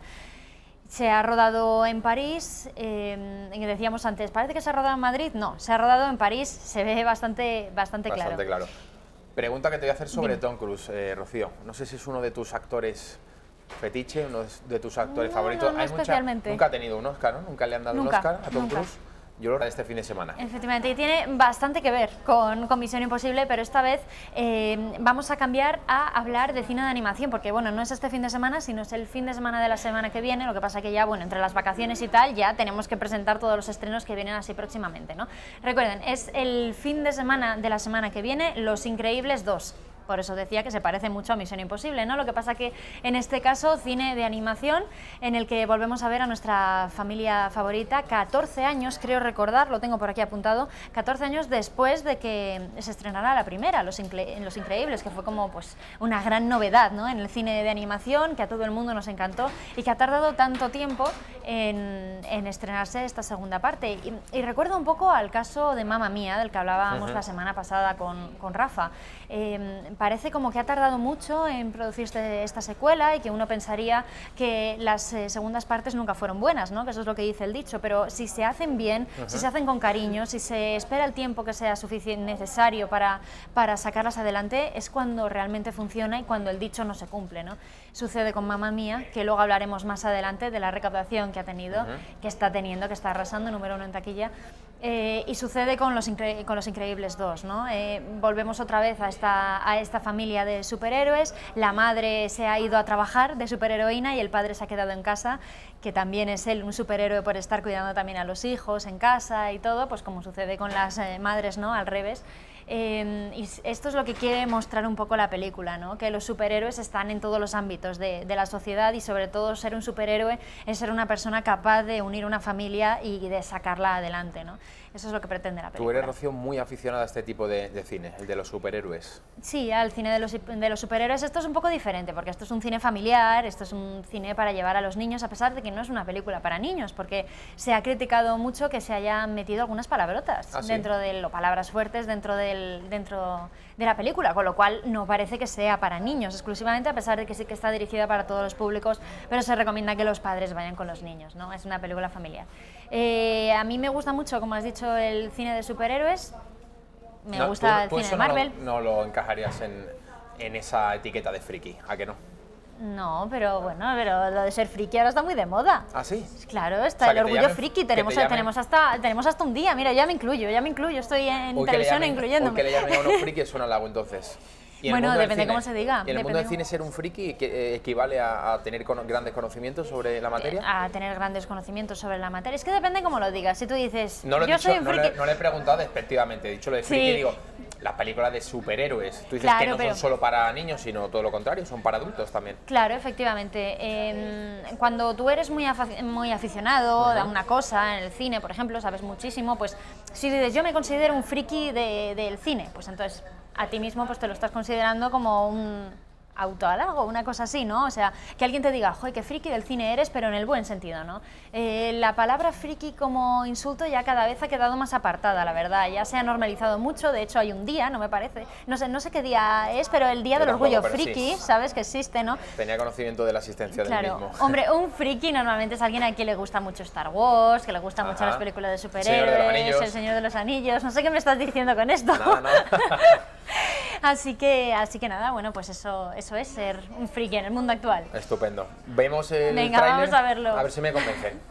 Bueno, ahí está ese tráiler de Los Increíbles 2. Un superhéroe, Rocío, puede ser... no tiene por qué ser un Superman, puede ser cualquier persona de la calle, cualquier padre de familia. Eso es lo que viene a decir esta película, lo hemos visto un poquito con el tráiler, ¿no? Que al final lo que viene a decir... Destacar este fin de semana. Pues mira, la que se estrena también del fin de semana que viene se llama Solo, no confundir con la nueva película de Star Wars, que esa ya quedó pasada. Hablamos de Solo, que es una película basada en una historia real. La hemos elegido porque nos parece, la verdad, súper interesante la historia que cuenta. Cuenta el drama, ¿no?, que vivió un surfero en 2014 en Fuerteventura, cuando iba a una playa remota de la isla y resbala y se cae a este sitio remoto en el que nadie puede atenderle, se rompe la cadera, tiene una serie de lesiones y está 48 horas sobreviviendo como puede hasta que ya le encuentran, ¿no? Es una película de estas que podemos decir de cine de supervivencia. Interesante. Yo vi el año pasado una, Rocío, no me acuerdo del título, pero era una surfista que fue atacada por un tiburón y perdió un brazo. Pues, ¿te acuerdas de aquella? Pues no me acuerdo, la verdad. Pero es que, bueno... Transcurría la película en Hawái y, bueno, de... era... pues del estilo de esta, ¿no? Sí, hace poquito también hablábamos de una que está ambientada como historia de amor, pero también de unos que se pierden en el mar y que sirve pues para reflexionar un poco, ¿no? Este tipo de películas al final lo que buscan es la reflexión interna, un poco que la redención del personaje. ese tipo de cosas. Lo interesante de esta película es que está basada en una historia real, es decir, que la persona que lo vivió luego lo ha podido contar y ha podido decir qué es lo que él sentía, ¿no? Y leía en una entrevista cómo él, cuando estaba leyendo el guión o cuando iba a ver las escenas que se estaban grabando, se enfadaba a veces y decía, ¿por qué me pasa esto? ¿Por qué me estoy enfadando? Y era porque él estaba recordando todo lo que vivió en ese momento, ¿no? En 2014 en Fuerteventura. Es muy interesante, la verdad. Vamos a ver el vídeo, Rocío, si te parece. Bueno, qué buena, vaya buena pinta que tiene el tráiler. La muy verdad buena que pinta. A uno ganas ya de irse a la playa, nos queda poquito para irnos de vacaciones, a unos menos que a otros, Rocío? Sí, efectivamente. Lo que pasa es que yo no me quería ir, Pero a lo mejor... ¿esta película, Rocío? En Fuerteventura. En Fuerteventura. Sí, se ha rodado todo allí para darle más realidad, ¿no?, a lo que es esta historia, esta dramática historia. Bueno, la semana pasada se estrenaba Mamma Mía. Sí, efectivamente. La segunda parte. La primera fue un éxito rotundo. Yo la verdad que sí que la pude ver, me gustó bastante. Una película muy divertida, además para el verano. Sí, era una película que al final lo comentábamos. Y se pasó un rato muy divertido viendo Mamma Mía. Hombre, en esta segunda parte es cierto que no emplea las canciones de la primera, por ejemplo, Mamma Mía. ¿No repite? No ¿Ninguna? repite alguna, hay alguna que sí, pero te voy a dejar con la intriga. Vale, a ti y a los espectadores vamos a dejar con la intriga para no desvelar demasiado. Hay alguna que se repite, pero también la trayectoria de ABBA es bastante extensa como para elegir también otras canciones no tan conocidas, pero que merece la pena que estén en un musical. Muy bien. ¿Algún apunte más, Rocío, sobre Mamma Mía? Pues no sé si quieres. ¿Tú vas a ir a verla esta noche? Yo voy a ir a verla esta noche. A mí me encanta Mamma Mía. Y si quieres nada, pues ya hablamos a ver qué nos ha parecido. Bueno, pues nosotros nos marchamos. Muchísimas gracias por estar ahí otro día más en la redacción abierta. Eso sí, volvemos la semana que viene, pero con nuevo horario. Será el lunes a partir de las 9 de la noche hasta las 12. Hasta entonces.